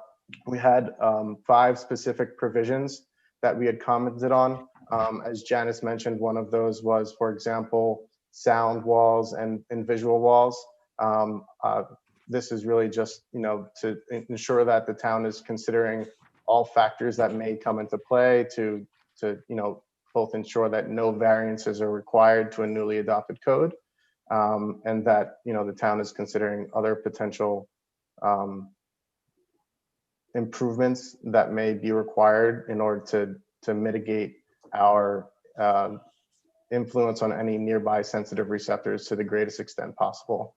So there's only 5 major provisions minor provisions that we commented on, and happy to discuss those in detail, but wanted to make sure that the town had appropriate time to review those, since they do often come with technical descriptions for why we believe those comments are warranted. Can I ask on the size, because you said industrial scale battery, this 600 megawatts, it doesn't really mean anything to me. Is that basically this code allows for under 600 megawatts a pathway, doesn't leave much pathways for anything above 600 megawatts. To make one of these battery storage facilities viable I'm sorry, it does. It's 600 megawatts and above. It doesn't have a cap. Sorry, just to correct, it's 600 kilowatts. I'm sorry, it's 600 kilowatts and above. Sorry. Okay, I'm sorry. It's in excess of 600 kilowatts. So that falls into the industrial size?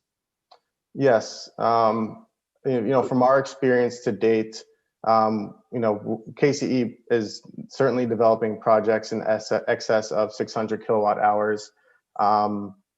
In terms of energy storage developments throughout Long Island, I think municipalities will be looking at projects both at the small scale range and the 600 kilowatt range, all the way up to perhaps 100 or 200 megawatts, which is a very large scale system. So I think your drafted amendments for the most part do a very good job of ensuring that those larger scale systems may also have a path to permitting. And I think for the most part, our written comments help to ensure that any potential revisions to those amendments are at least considered by you all. Okay, thank you.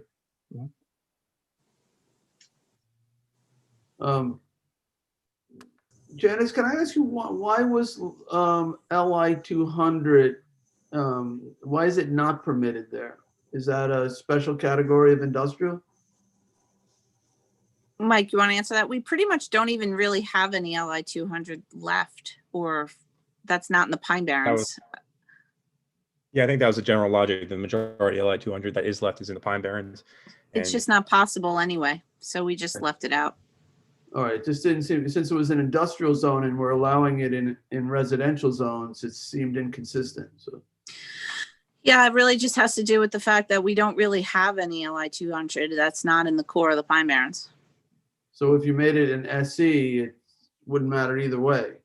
It really doesn't matter. Oh, yeah.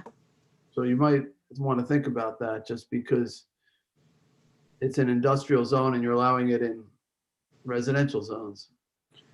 Sure, we'll take a look at that.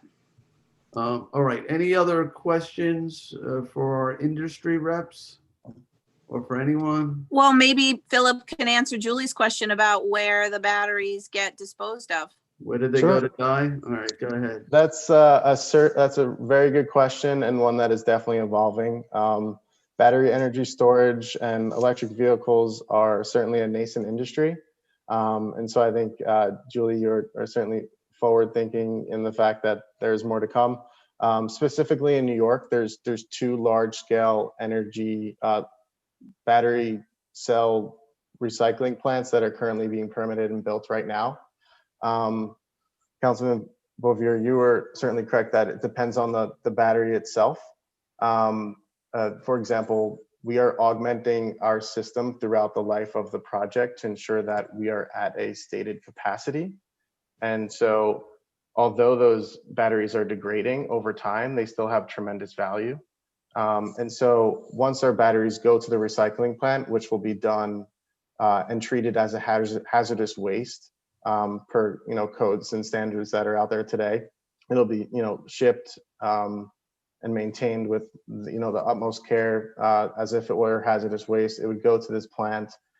They would harvest to the greatest extent possible the value of these cells, and then they would be recycled.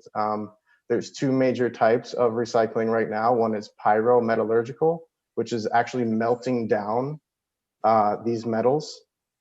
And the other one is a chemical process in which it's breaking down the chemicals. But at the very end, you have, a raw form of the lithium, the phosphate, the iron, and all of these can be reconsolidated or reconfigured into a battery. Specific to our systems, it is certainly possible that a large-scale battery energy storage system can be recycled and used in an electric vehicle. So there's certainly a circular life to consider. The infrastructure in order to do so is still being developed, but we did not have any comments on the amendment regarding the decommissioning bond, and they're certainly willing to provide decommissioning plans that we've presented to other municipalities in the past for your review. Is lithium, once like my lithium battery is dead, it can have another life? So it has, and I'm not the exact expert on this, but it degrades over time. And so there's a certain percentage of capacity in which it makes sense for that battery to still be operating within our system versus broken down and recycled. And you can harvest even those minute amounts of the anodes and cathodes that may still be available for use at the end of the project's life cycle. But it does really come down to what's left in the anode and cathode that could be potentially recycled, because they do degrade over time. Okay, thank you. Anyone else? No, actually, I'd appreciate that. I would, if you could pass on any information relative to that, that would be really useful to me, in particular for some other projects here. Particularly, if you could just point me in the direction of reviewing the recyclability of certain types of batteries. I know a lot of it has to do with discharge and recharge rates and things like that, but it's actually not information that's captured anywhere sort of central. You gotta dig a lot for it. So if I've missed something, if you know that, I would appreciate you forwarding that. Sure. Thank you. Thank you. Thanks. I look forward to seeing you guys. I think I appreciate what you're doing, and I know a little bit about your work, and I'm very glad that you guys are here. Thank you. Thank you all. We appreciate it, and your proactive leadership in drafting these amendments. All right, anyone else from the public who wishes to be heard? Charles, anybody? Mr. Supervisor, I have no hands. And Sunday, you don't have any information as well? There was someone early. Oh, okay. It's on. You're on already. Okay. Okay, perfect. All right, then I take it, is John, are you the sponsor of this? No, actually you are, but I'd like to sponsor it.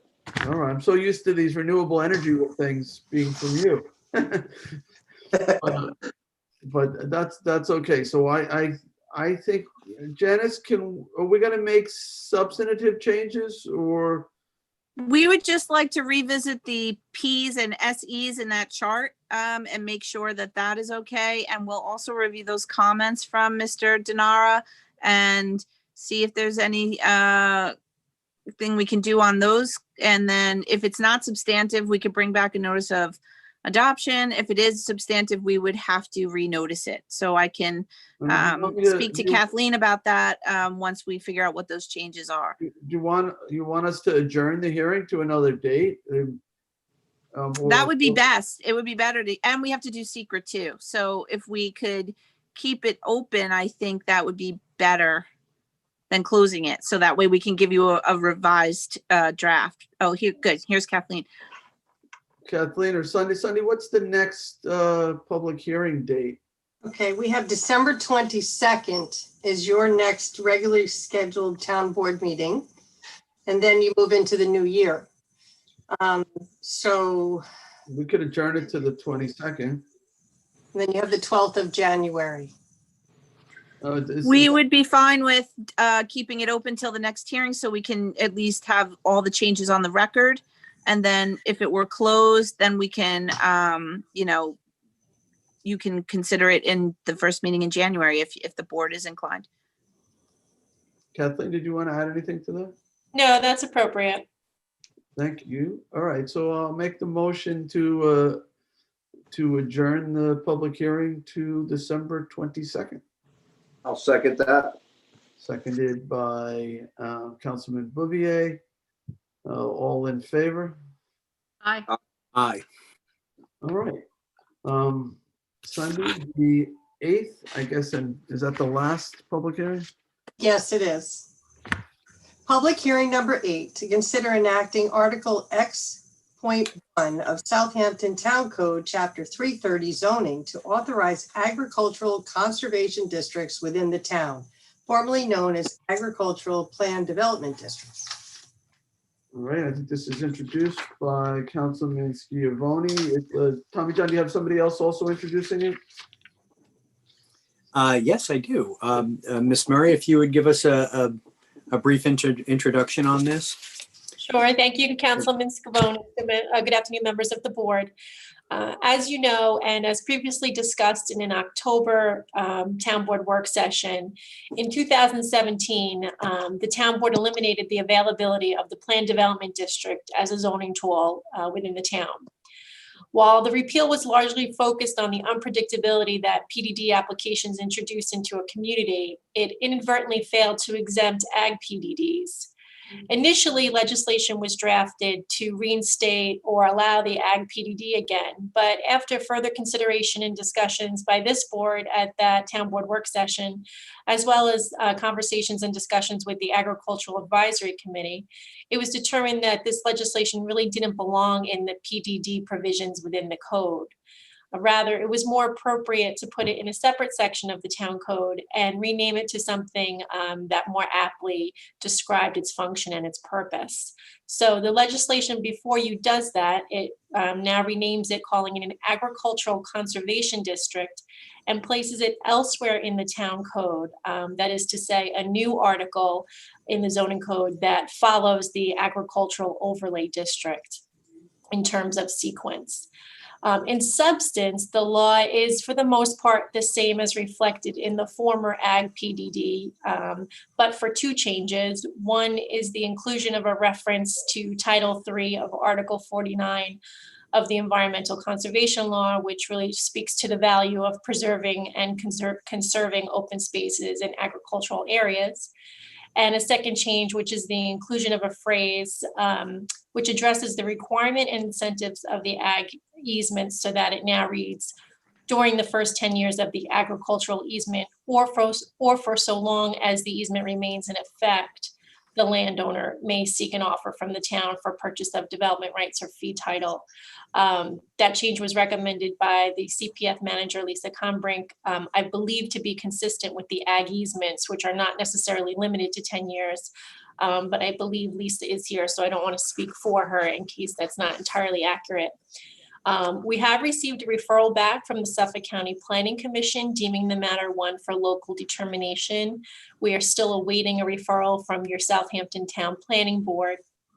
And if you have any questions, we do have with us the Town Director of Planning, Dave Wilcox, and as I mentioned, Lisa Combrink is also here. Thank you, Kathleen. One question, it sounds like you covered it. I just want to make sure the original PDD legislation dealing with ag PDDs, there was some confusing language about whether the town was required to make an offer if the property owner requested to sell some of their development rights. That's been cleared up in this, correct? So that remains the same, but the answer to that is to say that you weren't mandated. So under the town code at section 7, which talks about negotiation during the easement period, your subsection C begins with the phrase, if the town makes an offer. So we just want to make sure that when we negotiate our easements, that you still have that flexibility in the easement document. The town code is appropriately written. So we just didn't make sure that that's the same going forward when we do any easements. And Supervisor, this was something that was discussed in our Ag Advisory Committee meeting. Something like that would be put in place when we would negotiate the specific easement of considering one of these agricultural conservation districts. They each have their own terms in their easements.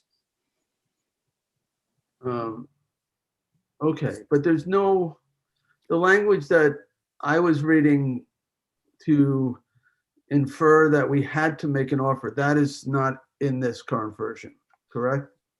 Right. We have to make an offer based on the underlying zoning when the easement went into place. That's the benefit to the farmer. That's the incentive that we put in place so that the farmer keeps land in agricultural production, is that the underlying zoning at that time stays in place. And like you said in the previous meeting, that we don't upzone the land and devalue the underlying conservation district easement. You're still confusing me. The original tool was to basically give these owners of these farm properties some protection against future upzoning of the property that might lower their value by allowing basically the yield based on the current zoning at the time that the law was passed. But there was some language that I felt sort of tied the hands of the town board. Some of this land is extremely valuable. And I felt like we needed to keep the ability to not purchase if we didn't want to purchase, if we had other priorities at the time. I was concerned that we had to make an offer. And I'm still concerned that we have to make an offer if the property owner says, I want to sell you my development rights, you must now make me an offer. That I don't support. I think that we can consider it, but I don't think we should be obligated to make an offer. Go ahead, Mr. Supervisor, I believe the phrase which protects you from that states if the town makes an offer. They can certainly request that the town do an appraisal, but the town does not have to make that offer. I'd welcome Dave Wilcox if you would like to weigh in there. I don't know if you. Is there anything that says that offer must be at full fair market value? Because sometimes property owners are willing to sell these below fair market value, because it's understanding the town has so many different priorities. Understood, and you can still make a lower offer. I believe Councilman Scavone addressed that when we had first discussed this. That was his similar concern. Yes, you can. I mean, whether or not, obviously, I think the landowner farmer would prefer, a fair and accurate, a fair market value appraisal. But nothing in this code states that you can't make an offer less than that. Right. As long as our hands aren't tied, that's the main thing. We reserve the right to negotiate and decide what our priorities are and where these taxpayer funds are spent. So I don't want anything in the legislation that would imply that we had to do otherwise. And the code says. Oh, Dave, did you want to go? I'm sorry, who's speaking? Councilman Scavone? The code states that we shall, any sale or would take into consideration the availability of funding and fair market value, funding on behalf of the town. Right, which is always the case. Right? Mr. Supervisor, could I just clarify something? Sure. In the easements, we have, as you know, granted some agricultural PDDs over the past few years under the prior legislation. That does provide under paragraph 4, town's purchase obligations, that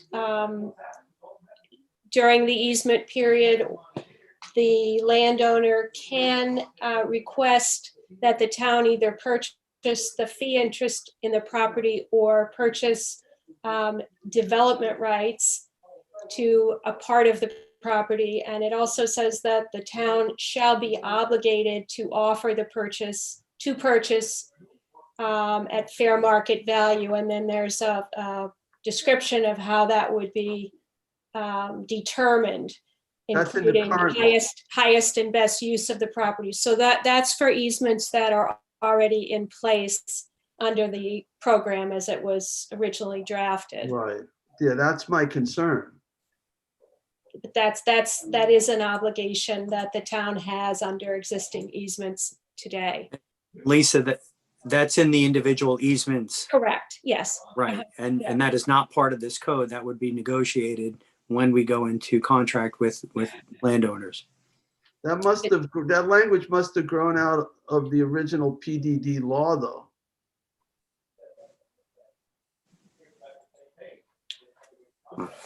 Yeah, I wasn't here for, I wasn't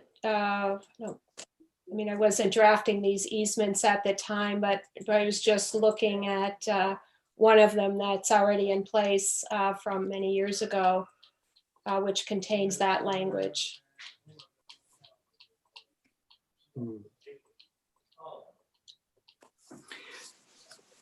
All right. All right.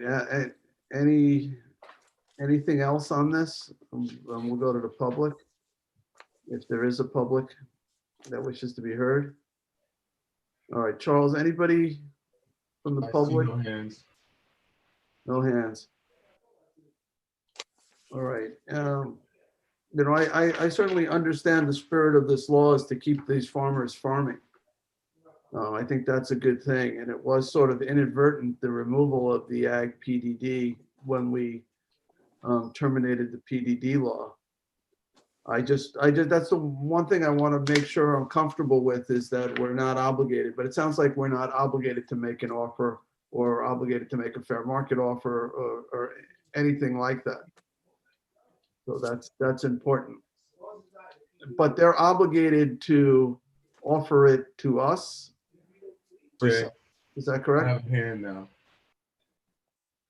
Kathleen, are they obligated to offer to the town for sale? I will have to defer to either Dave or Lisa on that, Mr. Supervisor, because I have not seen the actual easement language. My reading of the code does not obligate the property owner from coming to the town and asking the town to make an offer.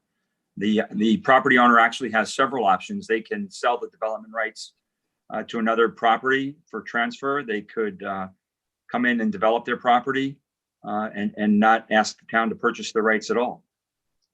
So I don't believe there's any requirement that the property owner solicit the town for an offer to buy the rights. Yep. And under this code, the town is not obligated to purchase it. I would agree with that.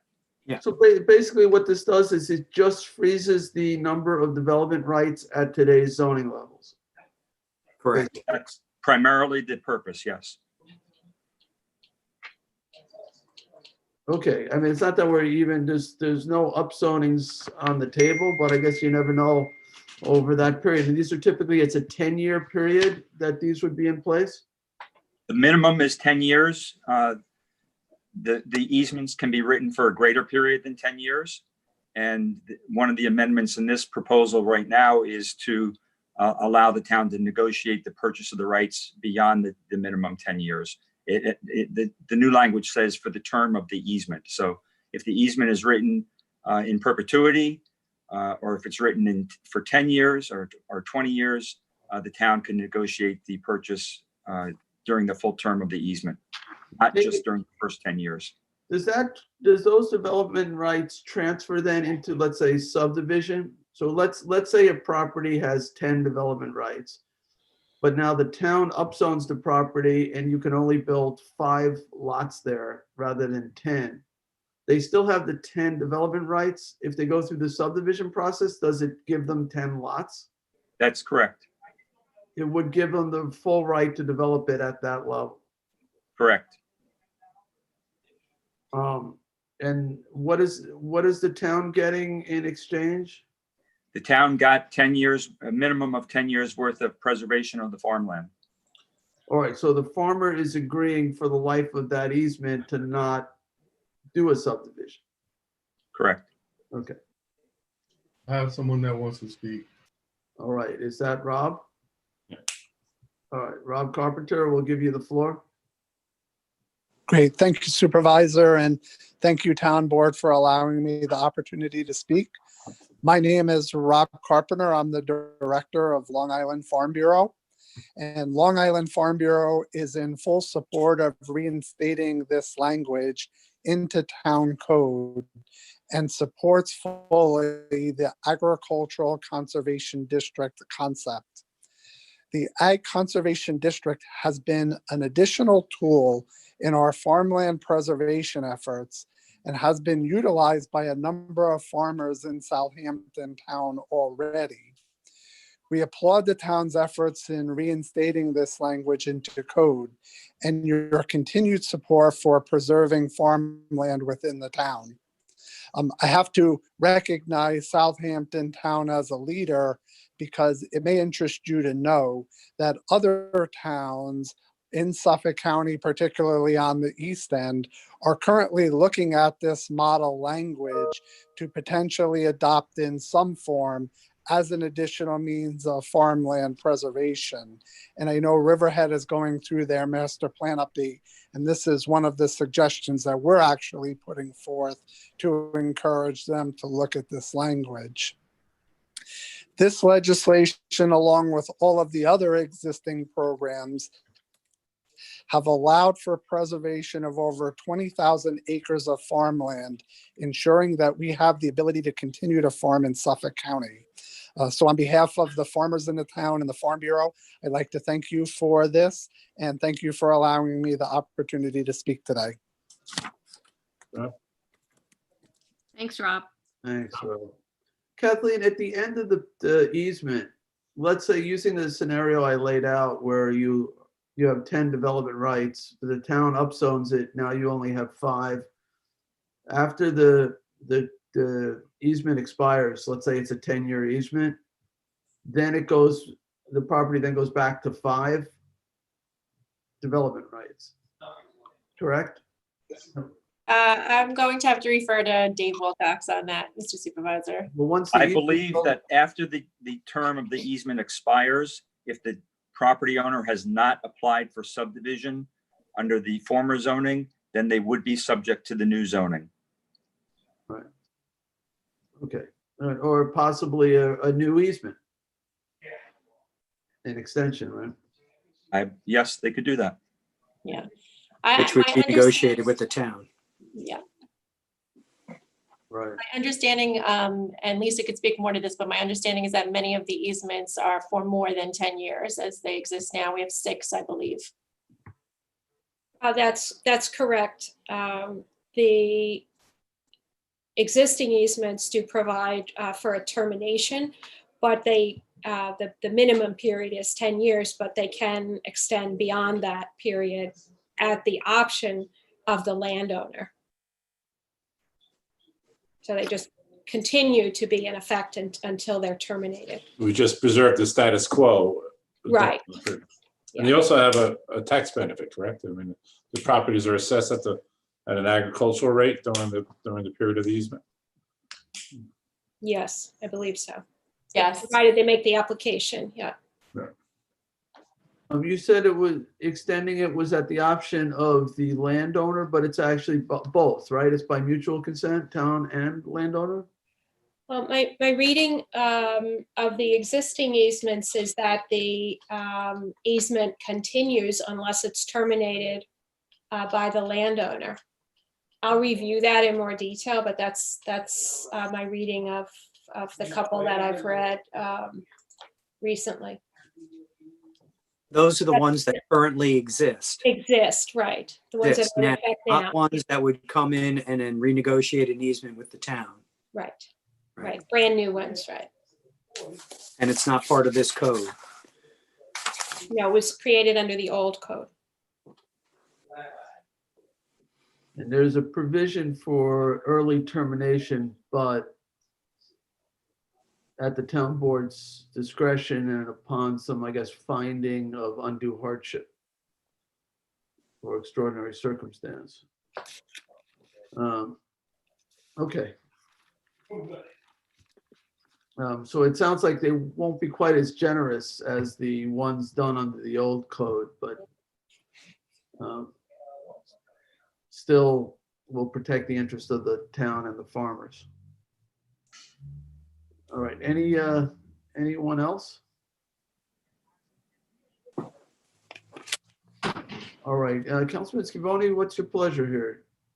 I'd like to close the hearing. Do you want to And, leave the written record open for written comment? Yeah, we'll do the COVID thing, and I'd like to keep the written record open for 10 days. Okay, do we have a second? Second? Seconded by Councilwoman Lofstad. All in favor? Aye. Aye. Okay, so that's. Tommy John, I'm sorry, you're closing the hearing, correct? Public hearing and leaving the written record open. You're for 10 closing the public hearing, okay, thank you. Just trouble hearing the first part. Okay, so that gets us to the end of the public hearings. We'll move on to public portion. Charles from CTV, do we have anybody looking to speak, or Sunday? Anyone know of anyone looking to be heard in public portion? No, I don't have anyone. There's no one left. No one there? Okay. I will make a motion to close public portion. Okay. Seconded by Councilman Bouvier. All in favor? Aye. Aye. All right, we can now move to the agenda. And let me see if I can find the electronic copy of it. All right, I have it. It's easier to work off of Turn it. the light on, it's getting dark here. All right, so resolution 1009 of 2020 appoints Epic Insurance Brokers and Consultants as insurance broker for the town. Second. Second by Councilman Scavone. All in favor? Aye. Aye. Approved. All right. 1010 of 2020 authorized the rental of equipment from the Suffolk County contract for construction equipment and dredging services with Chesterfield Associates. Second. Seconded by Councilman Martell. All in favor? Aye. Aye.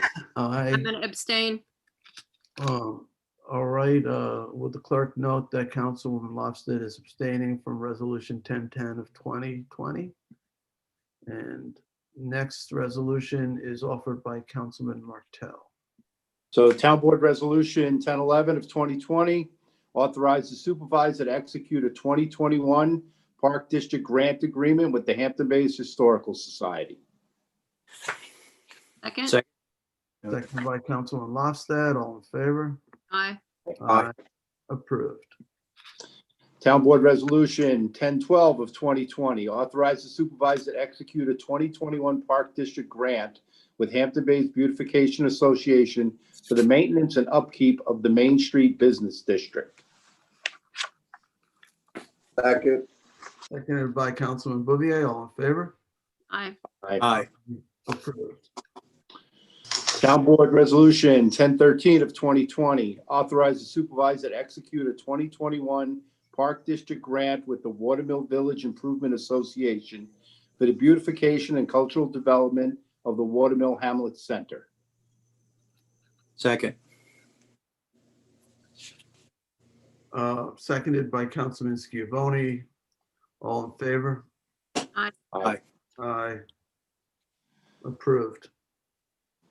Town Board Resolution 1014 of 2020 authorized the supervisor to execute a 2021 Park District Grant with Watermill Community Club for the beautification and cultural development of the Watermill Community Club. Second? Seconded by Councilman Lofstad. All in favor? Aye. Aye.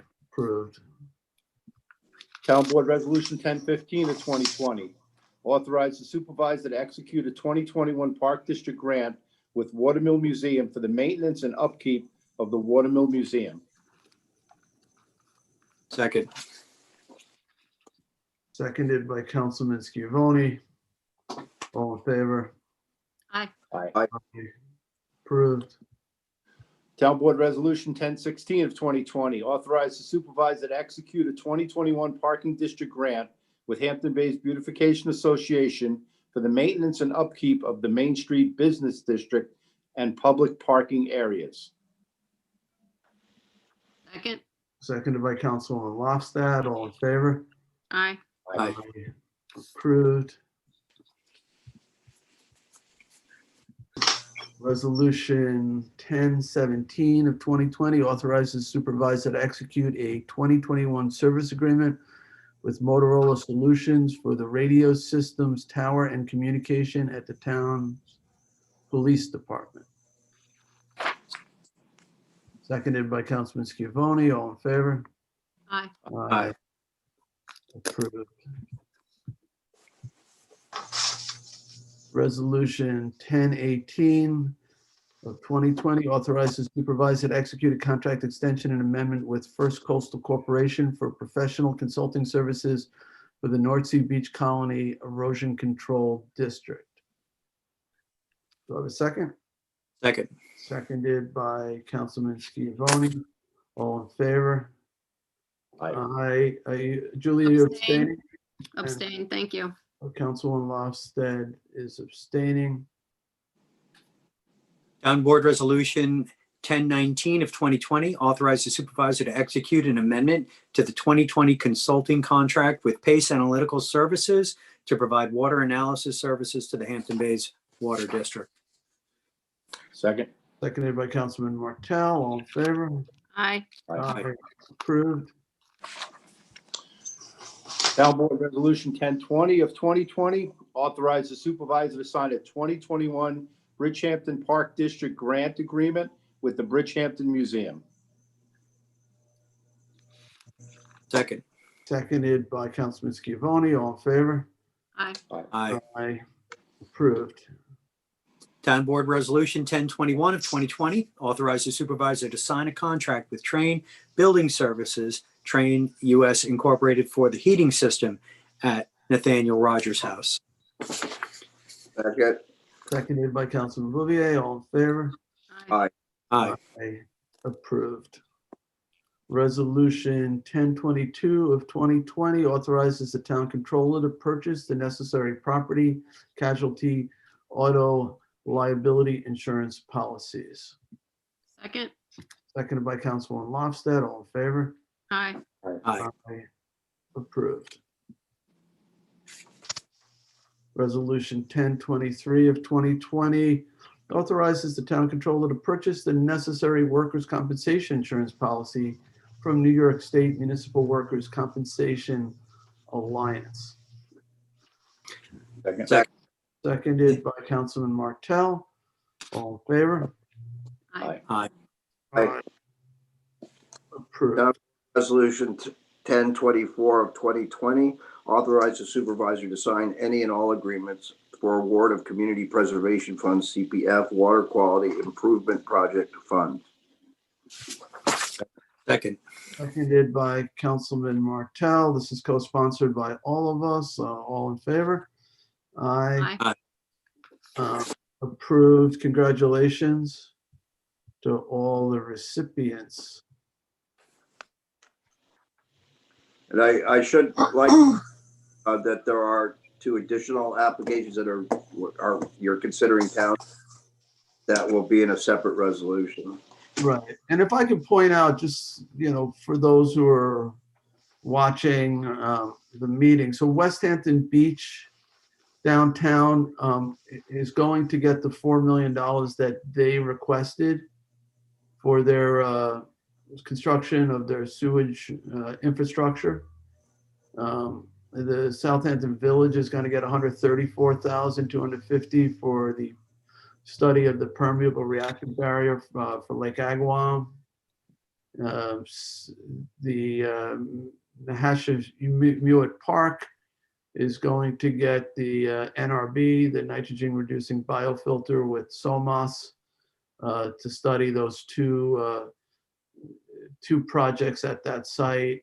The Village of Sag Harbor is getting getting 62,900. I believe that's the requested amount for them to study the best use of the remaining capacity at their sewage treatment facility. The Village of Sag Harbor is also getting 72,400. I'm not sure what the difference between the last one and this one is. No, I'm sorry. The 62,000 was for the Nahasha Park, which is a private entity. Yeah, but then 72,400 is for that project I just mentioned in terms of maximizing the remaining available capacity. And then 260,904 goes to Suffolk County Parks and Peconic Estuary Program for that aquatic habitat restoration, that the Woodhull Dam fish passage, the Old Town Pond Green infrastructure project. This is also Village of Southampton, $94,898. That's for some mitigating measures for non-point source pollution. The Atlantic Hotel came to us looking for assistance in putting an IA system in for that facility. We are awarding them $100,000 in grant money toward that project. And the Shellfish and Habitat Restoration Nursery at Tiana Bayside, a 2-year grant, $579,328 to continue and expand the programming at the Marine Center at Tiana Bay. So I wanted to congratulate them all. Particular thank you, Councilman Bouvier, for your work with the committee and all those who were involved in the Water Quality Committee, and all those who worked on presenting these to the town board, a number of people, including Janice Shearer. So that's good news to a lot of people. John, anything else you want to say on that? Yeah, I just wanted to thank you for that comment, and yes, it's a real group effort. A lot of people work hard to evaluate these projects. Our Water Quality Board, our Planning Department, Janice, Lisa Combrick. It's a whole host of people. If I've forgotten anybody, I apologize. It's just a lot of people have really worked hard on these kinds of, evaluating these kinds of applications. So thank you for that recognition, Supervisor. Absolutely. I should also thank Fred Thiel for working to enable this ability for us to use some of our CPF funds to go toward this really important use of water quality. Agreed. I think in addition to what you all said, is that many of the municipalities have achieved funding from other sources as well. So many of these grants are matching funds and funds that augment other funding streams, like the Village of Sag Harbor and the Village of West Hampton, just to name two. So they did a good job there. That's a very good point. Thank you, Councilman. Mm-hmm. And also I did point out the work of the committee already that reviews this, the technical committee, but a special thank you to Stephanie Davis, who chairs that committee, for their thorough review and guidance on these applications. All right, I will go on to the next one. 1025 of 2020 authorizes the supervisor to execute any and all documents relating to an agreement with Telview Corporation to purchase and install broadcast equipment and software for Southampton Channel 20. Who's my second? I'm sorry. Second by Councilwoman Lofstad. We're getting closer to actually having a community channel of our own. So we're shooting for a launch date in January. So this is necessary equipment to make that happen. And we did get money from Altice, and that money is being used for this purpose. So that was seconded by Councilman Lofstad. I'll call the vote. All in favor? Aye. Aye. Okay. Town Board Resolution 1026 of 2020 to amend Town Board Resolution 2020-807, which authorized the Justice Court to apply for grant funding to support Justice Court operations. Second.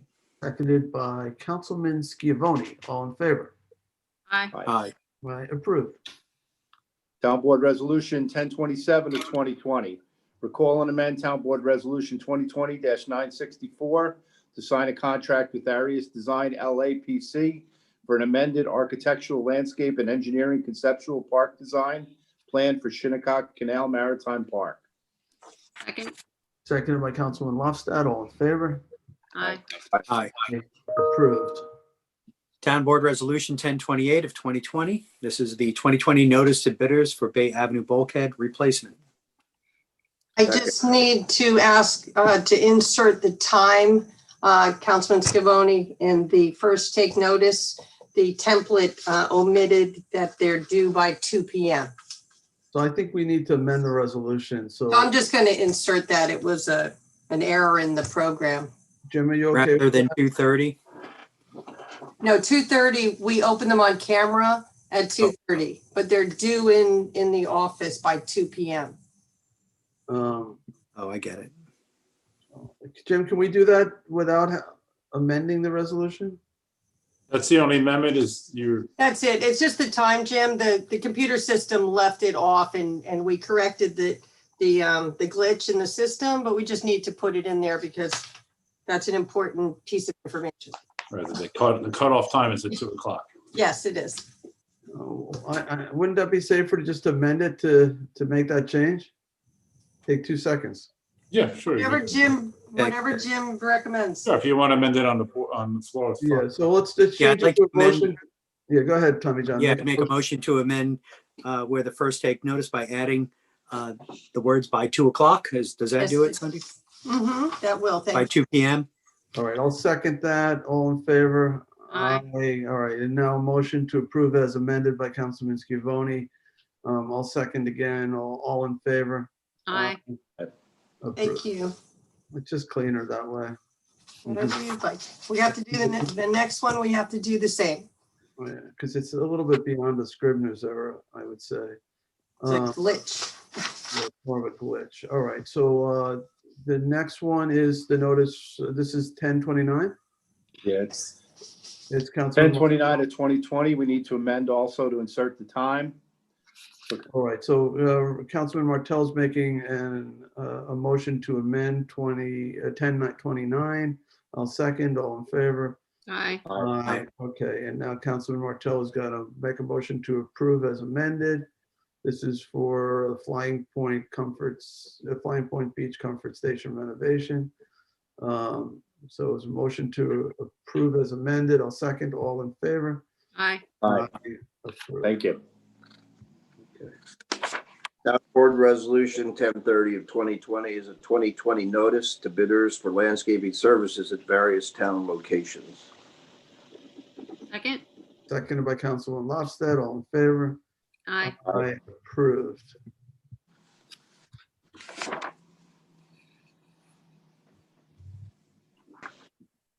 John, I think you're next.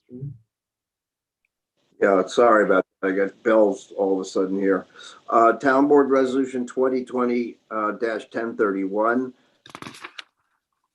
is a 2020 notice to bidders for farming opportunities, Town Line Road, parcel Town Line Road, Sagaponic, Suffolk County Tax Map 908-4-1-27. All right. Second. Tommy John, the co-sponsor, is seconding, and I'll call the vote. All in favor? Aye. Aye. Approved. Let's see. All right, I'm at 1032, 2020 amends the 2020 through 24 capital budget for surveillance cameras. Second. Seconded by Councilman Bouvier, was it? Correct. All in Yes. favor? Aye. Approved. 1033, deposit monies into escrow account for professional services in connection with the site plan application of the Hampton Business District Phase 5, 245 Rogers Way. Second.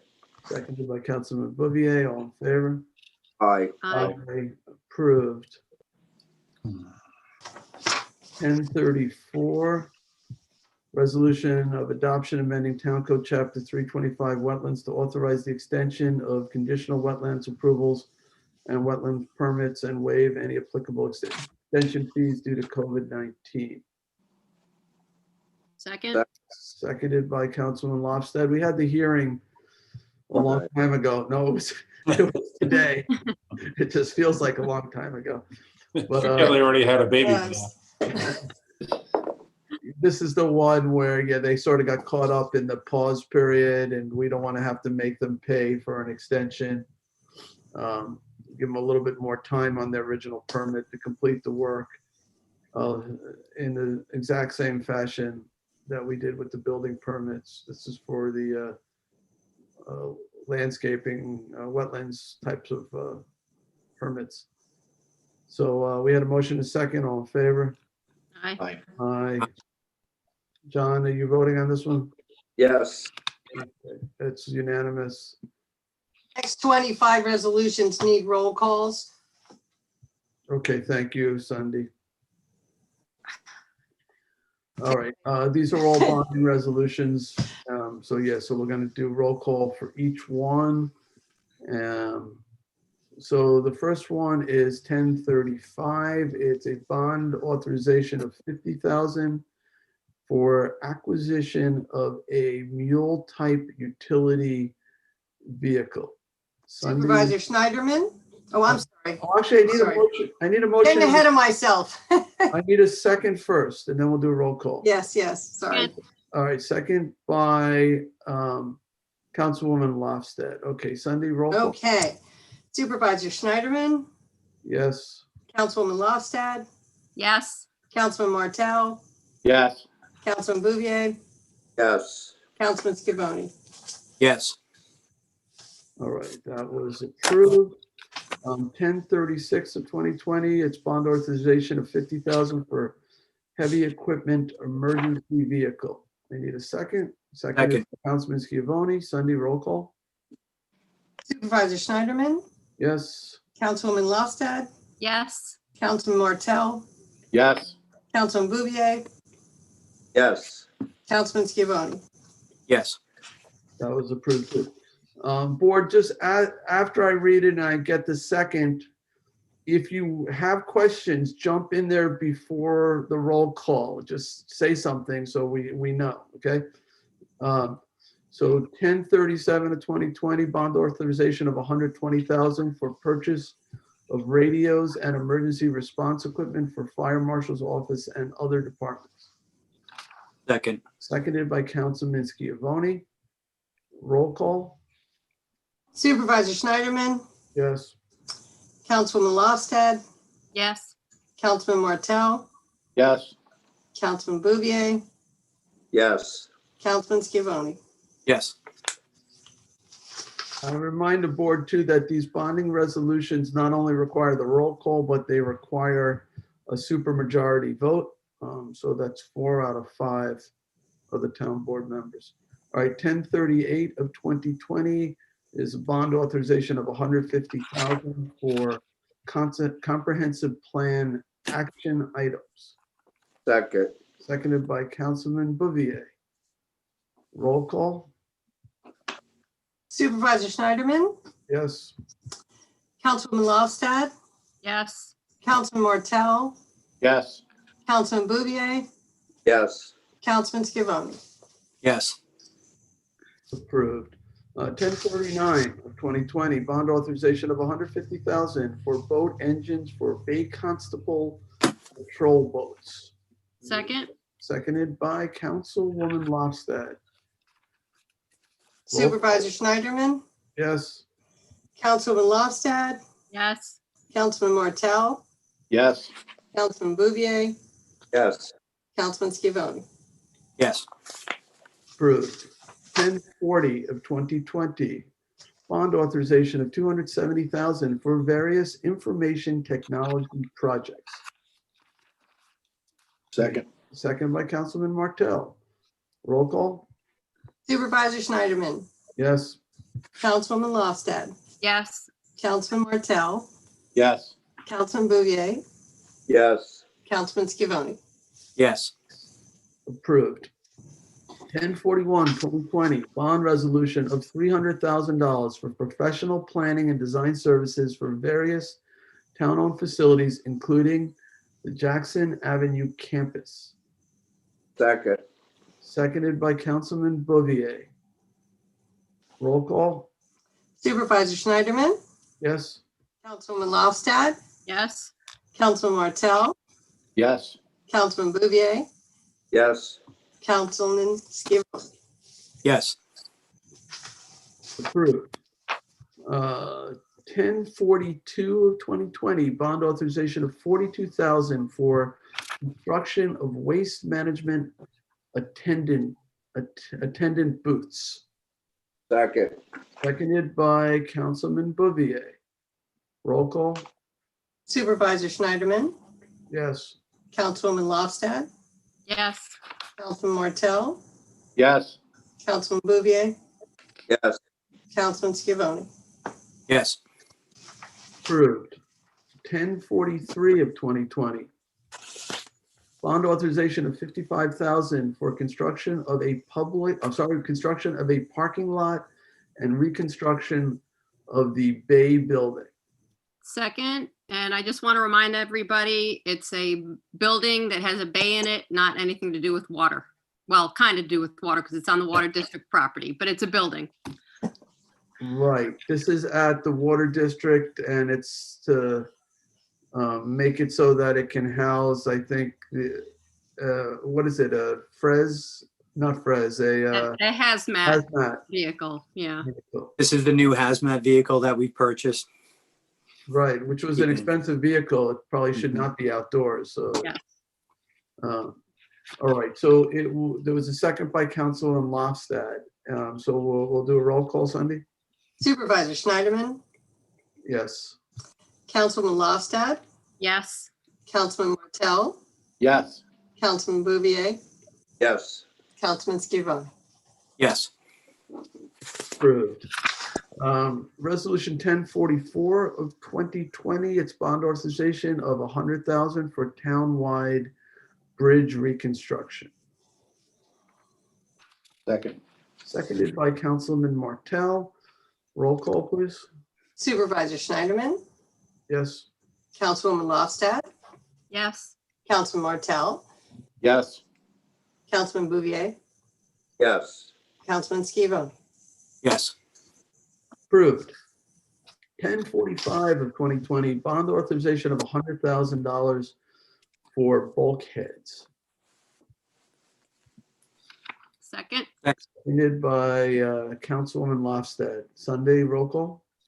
Supervisor Schneiderman, Yes. Councilwoman Lofstad, Yes. Councilman Martell, Yes. Councilman Bouvier, Yes. Councilman Scavone. Yes. Approved. 1046 of 2020, bond authorization of $100,000 for townwide culverts. Second. Seconded by Councilman Schiavone. Sunday, roll call? Supervisor Schneiderman, Yes. Councilwoman Lofstad, Yes. Councilman Martell, Yes. Councilman Bouvier, Yes. Councilman Scavone. Yes. Approved. Resolution 1047 of 2020, bond authorization of $110,000 for improvements to the Shinnecock Canal Maritime Park. Second. Seconded by Councilman Martell. Roll call? Supervisor Schneiderman, Yes. Councilwoman Lofstad, Yes. Councilman Martell, Yes.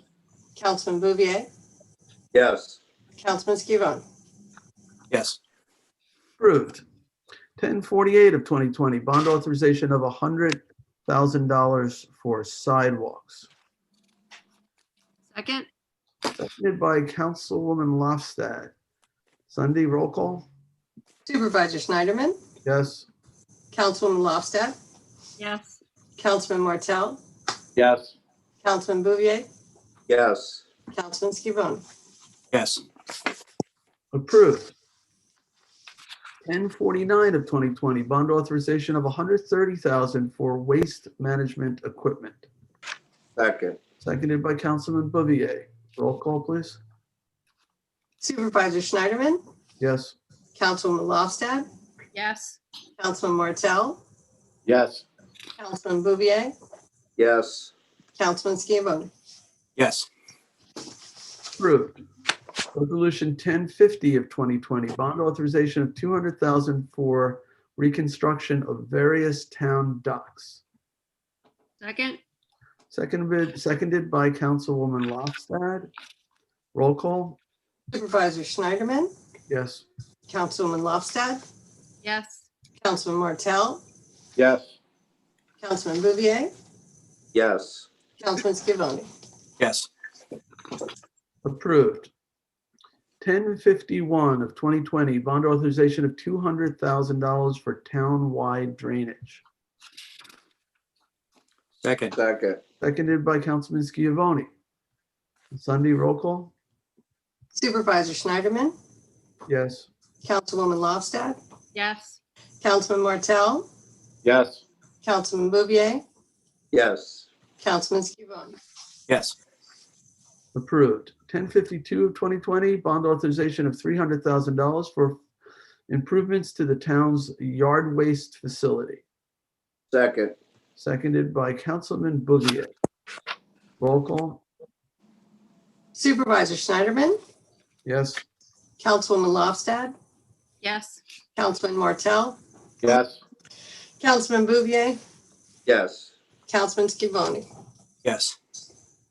Approved. Resolution 1053 of 2020, bond resolution of $350,000 for construction of a new heated garage and storage facility for the police department. Second, Seconded by Councilwoman Lofstad. Roll call? Supervisor Schneiderman, Yes. Councilwoman Lofstad, yes. Councilman Martell, Yes. Councilman Bouvier, Yes. Councilman Scavone. Yes. Approved. Resolution 1054 of 2020 is bond authorization of $380,000 for improvements to various parks, playgrounds, and recreational facilities. Second. Seconded by Councilman Martell. Sunday, roll call? Supervisor Schneiderman, Yes. Councilwoman Lofstad, Yes. Councilman Martell, Yes. Councilman Bouvier, Yes. Councilman Scavone. Yes. Approved. 1055 of 2020. Bond authorization of $400,000 for improvements to the North Sea landfill compost facility, including leachate reduction. Second. Seconded by Councilman Bouvier. Roll call? Supervisor Schneiderman, Yes. Councilwoman Lofstad, Yes. Councilman Martell, Yes. Councilman Bouvier, Yes. Councilman Scavone. Yes. Approved. Resolution 1056 of 2020. Bond authorization of $500,000 for highway equipment. Second. Seconded by Councilman Martell. Roll call, please. Supervisor Schneiderman, Yes. Councilwoman Lofstad, Councilman Martell, Yes. Councilman Bouvier, Yes. Councilman Scavone. Yes. Approved. Resolution 1057 of 2020, bond authorization of $720,000 for improvements of various town-owned buildings. Second, Seconded by Councilman Lofstad. Sunday, roll call? Supervisor Schneiderman, Yes. Councilwoman Lofstad, yes. Councilman Martell, Yes. Councilman Bouvier. Yes. Councilman Scavone. Yes. Approved. Resolution 1058 of 2020, bond authorization of $750,000 for improvements to Shinnecock Commercial Dock and dock facilities. Okay, do I have a second? Second. Seconded by Councilman Martell. I'm not sure, Julie, are you recusing from this? I don't know. Do you think I should? Where's Jim? I don't know. I think in the past I haven't, but whatever is the right thing to do. Well, it's, it's a town facility. It might be fine. This is improvements to the commercial dock and dock facilities. Julie's husband, Julie's family, whatever has it. There's a license holder right there. Yeah. I mean, I'll accuse I myself. think I think you're okay if you feel you're okay. I think you certainly, it's a town facility of the interests of the Hampton town area of Hampton Bays and the town as a whole. It's up to you, but I'll recuse myself. Better safe than sorry. Okay, so we have a motion and a second. Roll call, Sunday? Supervisor Schneiderman, Yes. Councilman Martell, Yes. Councilman Bouvier, Yes. Councilman Scavone. Yes. Okay, approved. And just the clerk would note the one recusal of Councilwoman Lofstad. All right, 1059 of 2020 is bond authorization of $2,200,000 for townwide road improvements. Second. Seconded by Councilman Martell. Sunday, roll call? Supervisor Schneiderman, Yes. Councilwoman Lofstad, Yes. Councilman Martell, Yes. Councilman Bouvier, Yes. Councilman Scavone. Yes. Approved. And I think that is the last one of mine. Thank you. All right. Not the last one. No, Not the no, last no. resolution, but the last bond. All right, Julie, you're next. Town Board Resolution 2020-1060, waive in-water winter storage fees at Conscience Point Marina for Sea Scouts. Second. Excuse me, seconded by Councilman Schiavone. All in favor? Aye. Aye. Approved. Town Board Resolution 2020-1061, release performance bond for subdivision approval of the estates in Remsenburg. Second. Seconded by Councilman Lofstad. All in favor? Aye. Aye. Aye. Approved. Town Board Resolution 1062 of 2020, approval of the 2020 junkyard permits. Second. Seconded by Councilman Lofstad. Do you have a question, Tommy John? No. We had a discussion about this, and it is December, so it is time. Okay. All in favor? Aye. Aye. Aye. Town Board Resolution Approved. 1063. I'm sorry. Approved on the last one. Go ahead, Tommy John. 1063 of 2020. This is approval of the 2020 manufactured home community licenses. Second. Seconded by Councilman Martell. All in favor? Aye. Aye. Approved. 1064, 2020 amends town workplace wellness program. Second. Second by Councilman Schiavone. All in favor? Aye. Aye. Aye. Approved. All right, 1065 of 2020 accepts resignation of a certain sanitation helper in waste management. Second.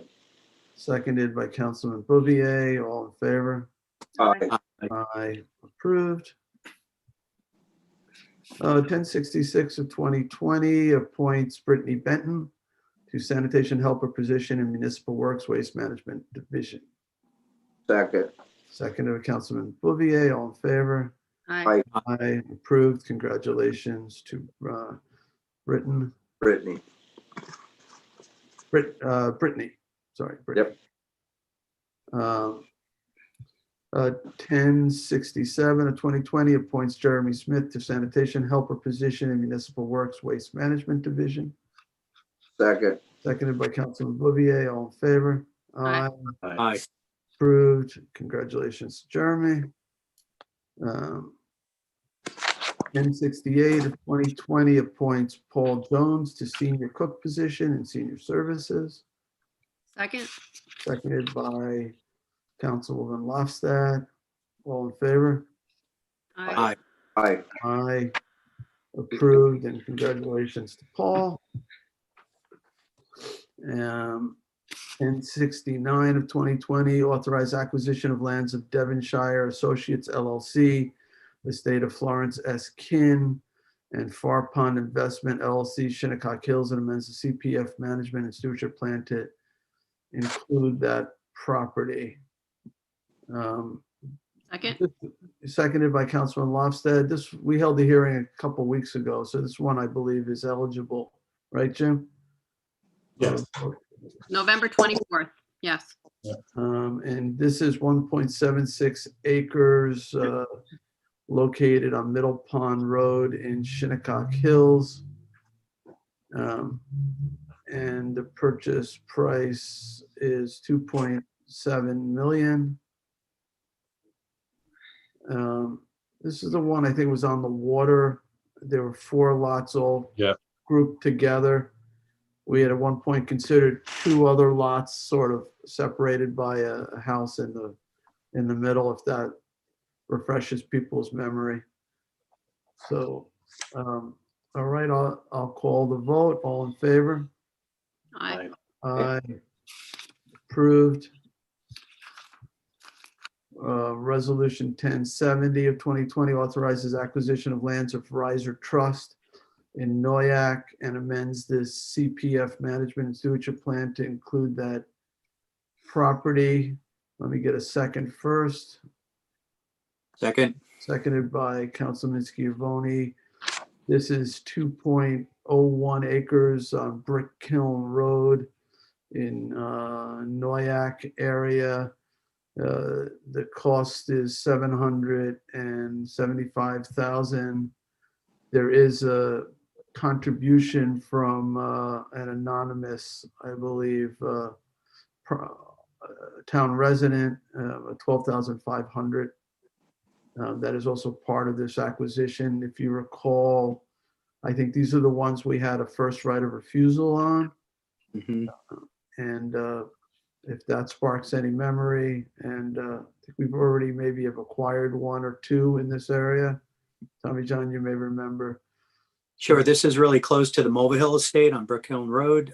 There's actually 4 properties that we have first refusal on, and this is the second one that we have purchased with the help of an anonymous donor. Right. So I'll call the vote. All in favor? Aye. Aye. Okay. So that is approved for acquisition as well. And if I'm correct, we are now moving to the walk-ons. Yes. So give me a moment to pull that up. Okay, I have it in front of me. The first one is 35325. It authorizes supervisor to sign an amendment to the lease agreement at 38 Little Plains Road. That's the property across from Town Hall on Little Plains where we lease parking spaces and some other amenities, some garage bay spaces. So we need the space still. This would allow us to continue. So is there a second? Seconded by Councilman Martell. All in favor? Aye. Aye. Approved. All right, the next one. This is ID 35329. It authorizes supervisor to execute a donation agreement for a perimeter fence at the historic Nathaniel Rogers House in Bridgehampton. This is for a mahogany wood fence along Ocean Avenue and Montauk Highway. being donated, authorized with the Bridgehampton Historical Society. I think using private donations. So that's nice. Is there a second? Second.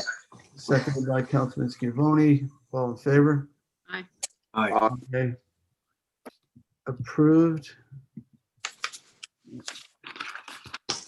All right, the next resolution, 35330, awards and authorizes the supervisor to sign a contract for supply number 2 fuel, oil, service, and repair. Second.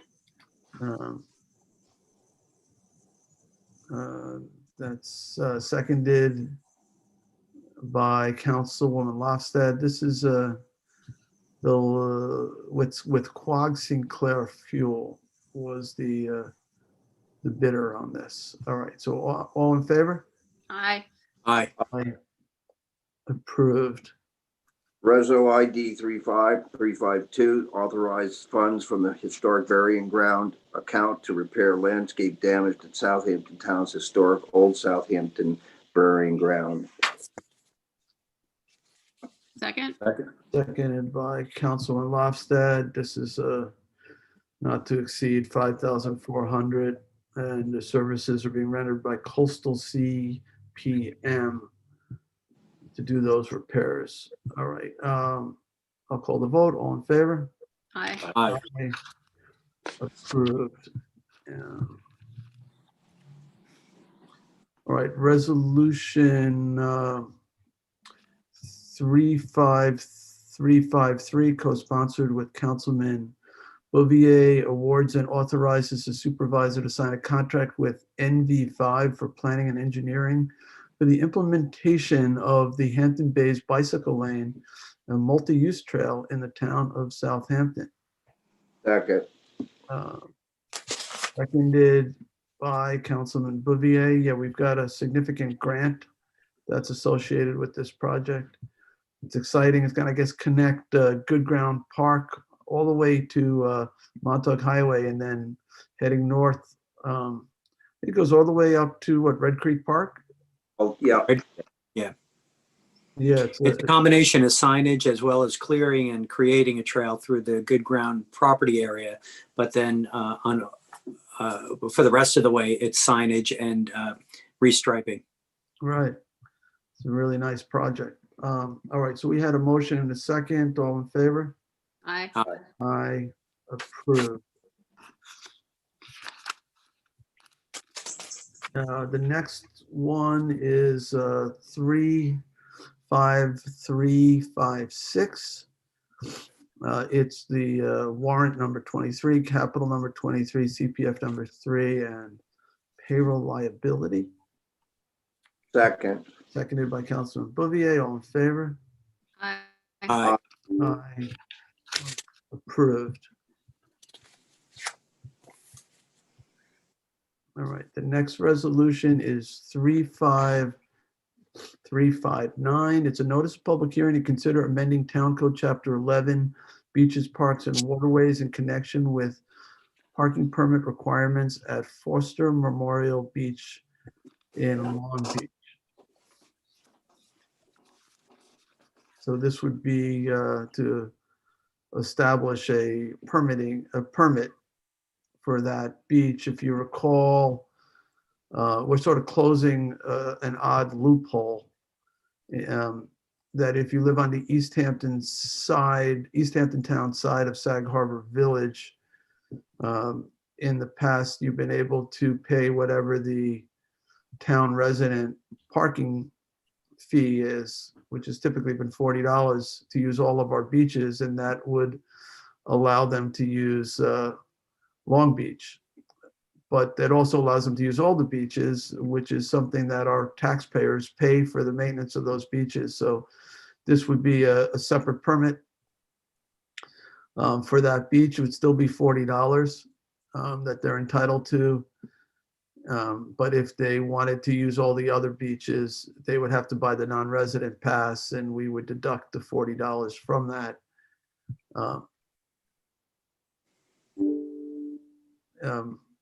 to do so, or they could just, simply buy the non-resident one. But if they had already bought the $40 one, they wouldn't have to pay twice. So that's basically what that is. All right, do I have a? Okay, just a question about this, and for the board's edification, when Foster Memorial Beach was dedicated to the town of Southampton, it was also dedicated to the village of Sag Harbor. And so that's how this kind of developed. Is there going to be a separate permit? Are we going to make a little different sticker? And when you go to Long Beach, you can get that. Okay. Yeah, they'll be able to buy just a permit just for that beach. Okay. Right. Yeah, the Parks Department will have to sort that out. But yeah, that's the idea. And they're still entitled to use the other town beaches, but that agreement really only pertained to Long Beach. And we've been extending basically resident privileges to everybody who are East Hampton Town residents. It really is not fair to our taxpayers who are paying for the maintenance of all those other beaches. Obviously, the $40 permit doesn't come close to the actual cost to maintain these facilities. It's built into the taxes, which homeowners pay. So we realized it was an unfairness, and we're finally fixing it. I think is the right thing to do. So just to hold the public hearing. And the public hearing would be on the date of December 22nd at 1 p.m. I'll call the vote. All in favor? Aye. I'm sorry, who was the second on that one? Councilman Scavone. Thank you. No? No. Oh, I'm sorry. Who was the second? Julie? No. Maybe I don't have a second. Who's next? Do you have one? I might not have had a second. All right, let's go rewind for a second. Councilman Bouvier is seconding. I'll recall the vote. All in favor? Aye. Aye. Thank you. Thank you, Thank you, John. Councilman. Coming to my rescue there. And mine too. All right. The next one, 35366, is would authorize the supervisor to sign a stipulation and order with the New York State Department of Health. Do I have a second? Second. This pertains to state reviewing our special event permits. We've been going back and forth ever since the In the Know concert. We're not admitting to having done anything wrong in the stipulation, but it does have the town agreeing to review during this pandemic period, having the state review any of these mass gathering types of permits. Most towns are already referring everything to the state, so it's really not a big deal. I'm not really seeing any mass gathering permits coming up. We have the vaccine, hopefully, which will come soon for some in December, but January, February, March, April. So I'm hoping by the summertime, this is behind us. And but meanwhile, if we do get a special permit request, we'll refer them. And under the stipulation, the state is going to endeavor to respond as quickly as possible to those requests, so that there's no holdup. Jim, you worked on this. Is there anything else you want to add to that?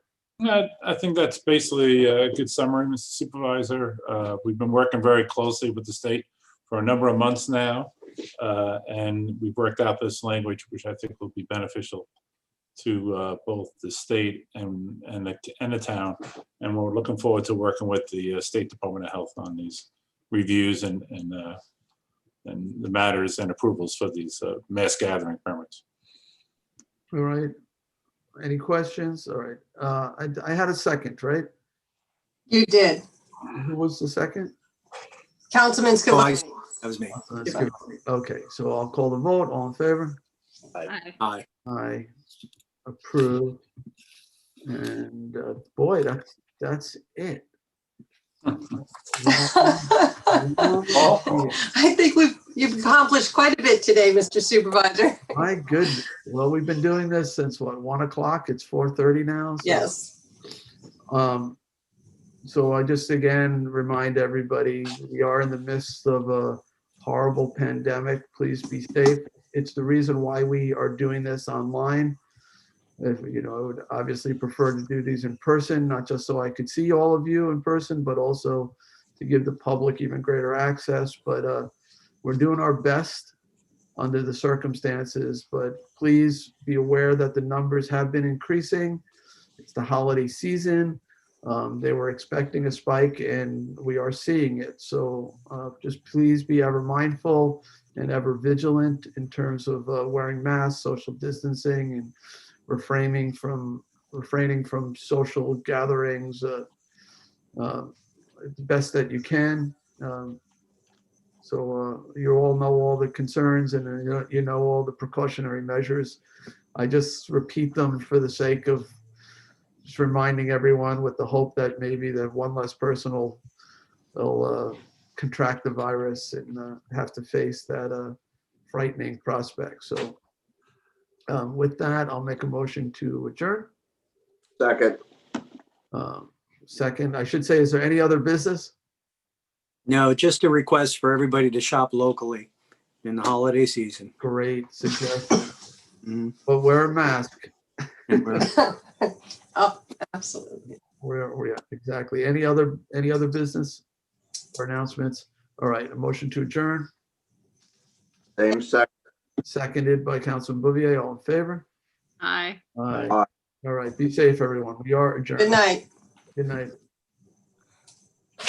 Take care.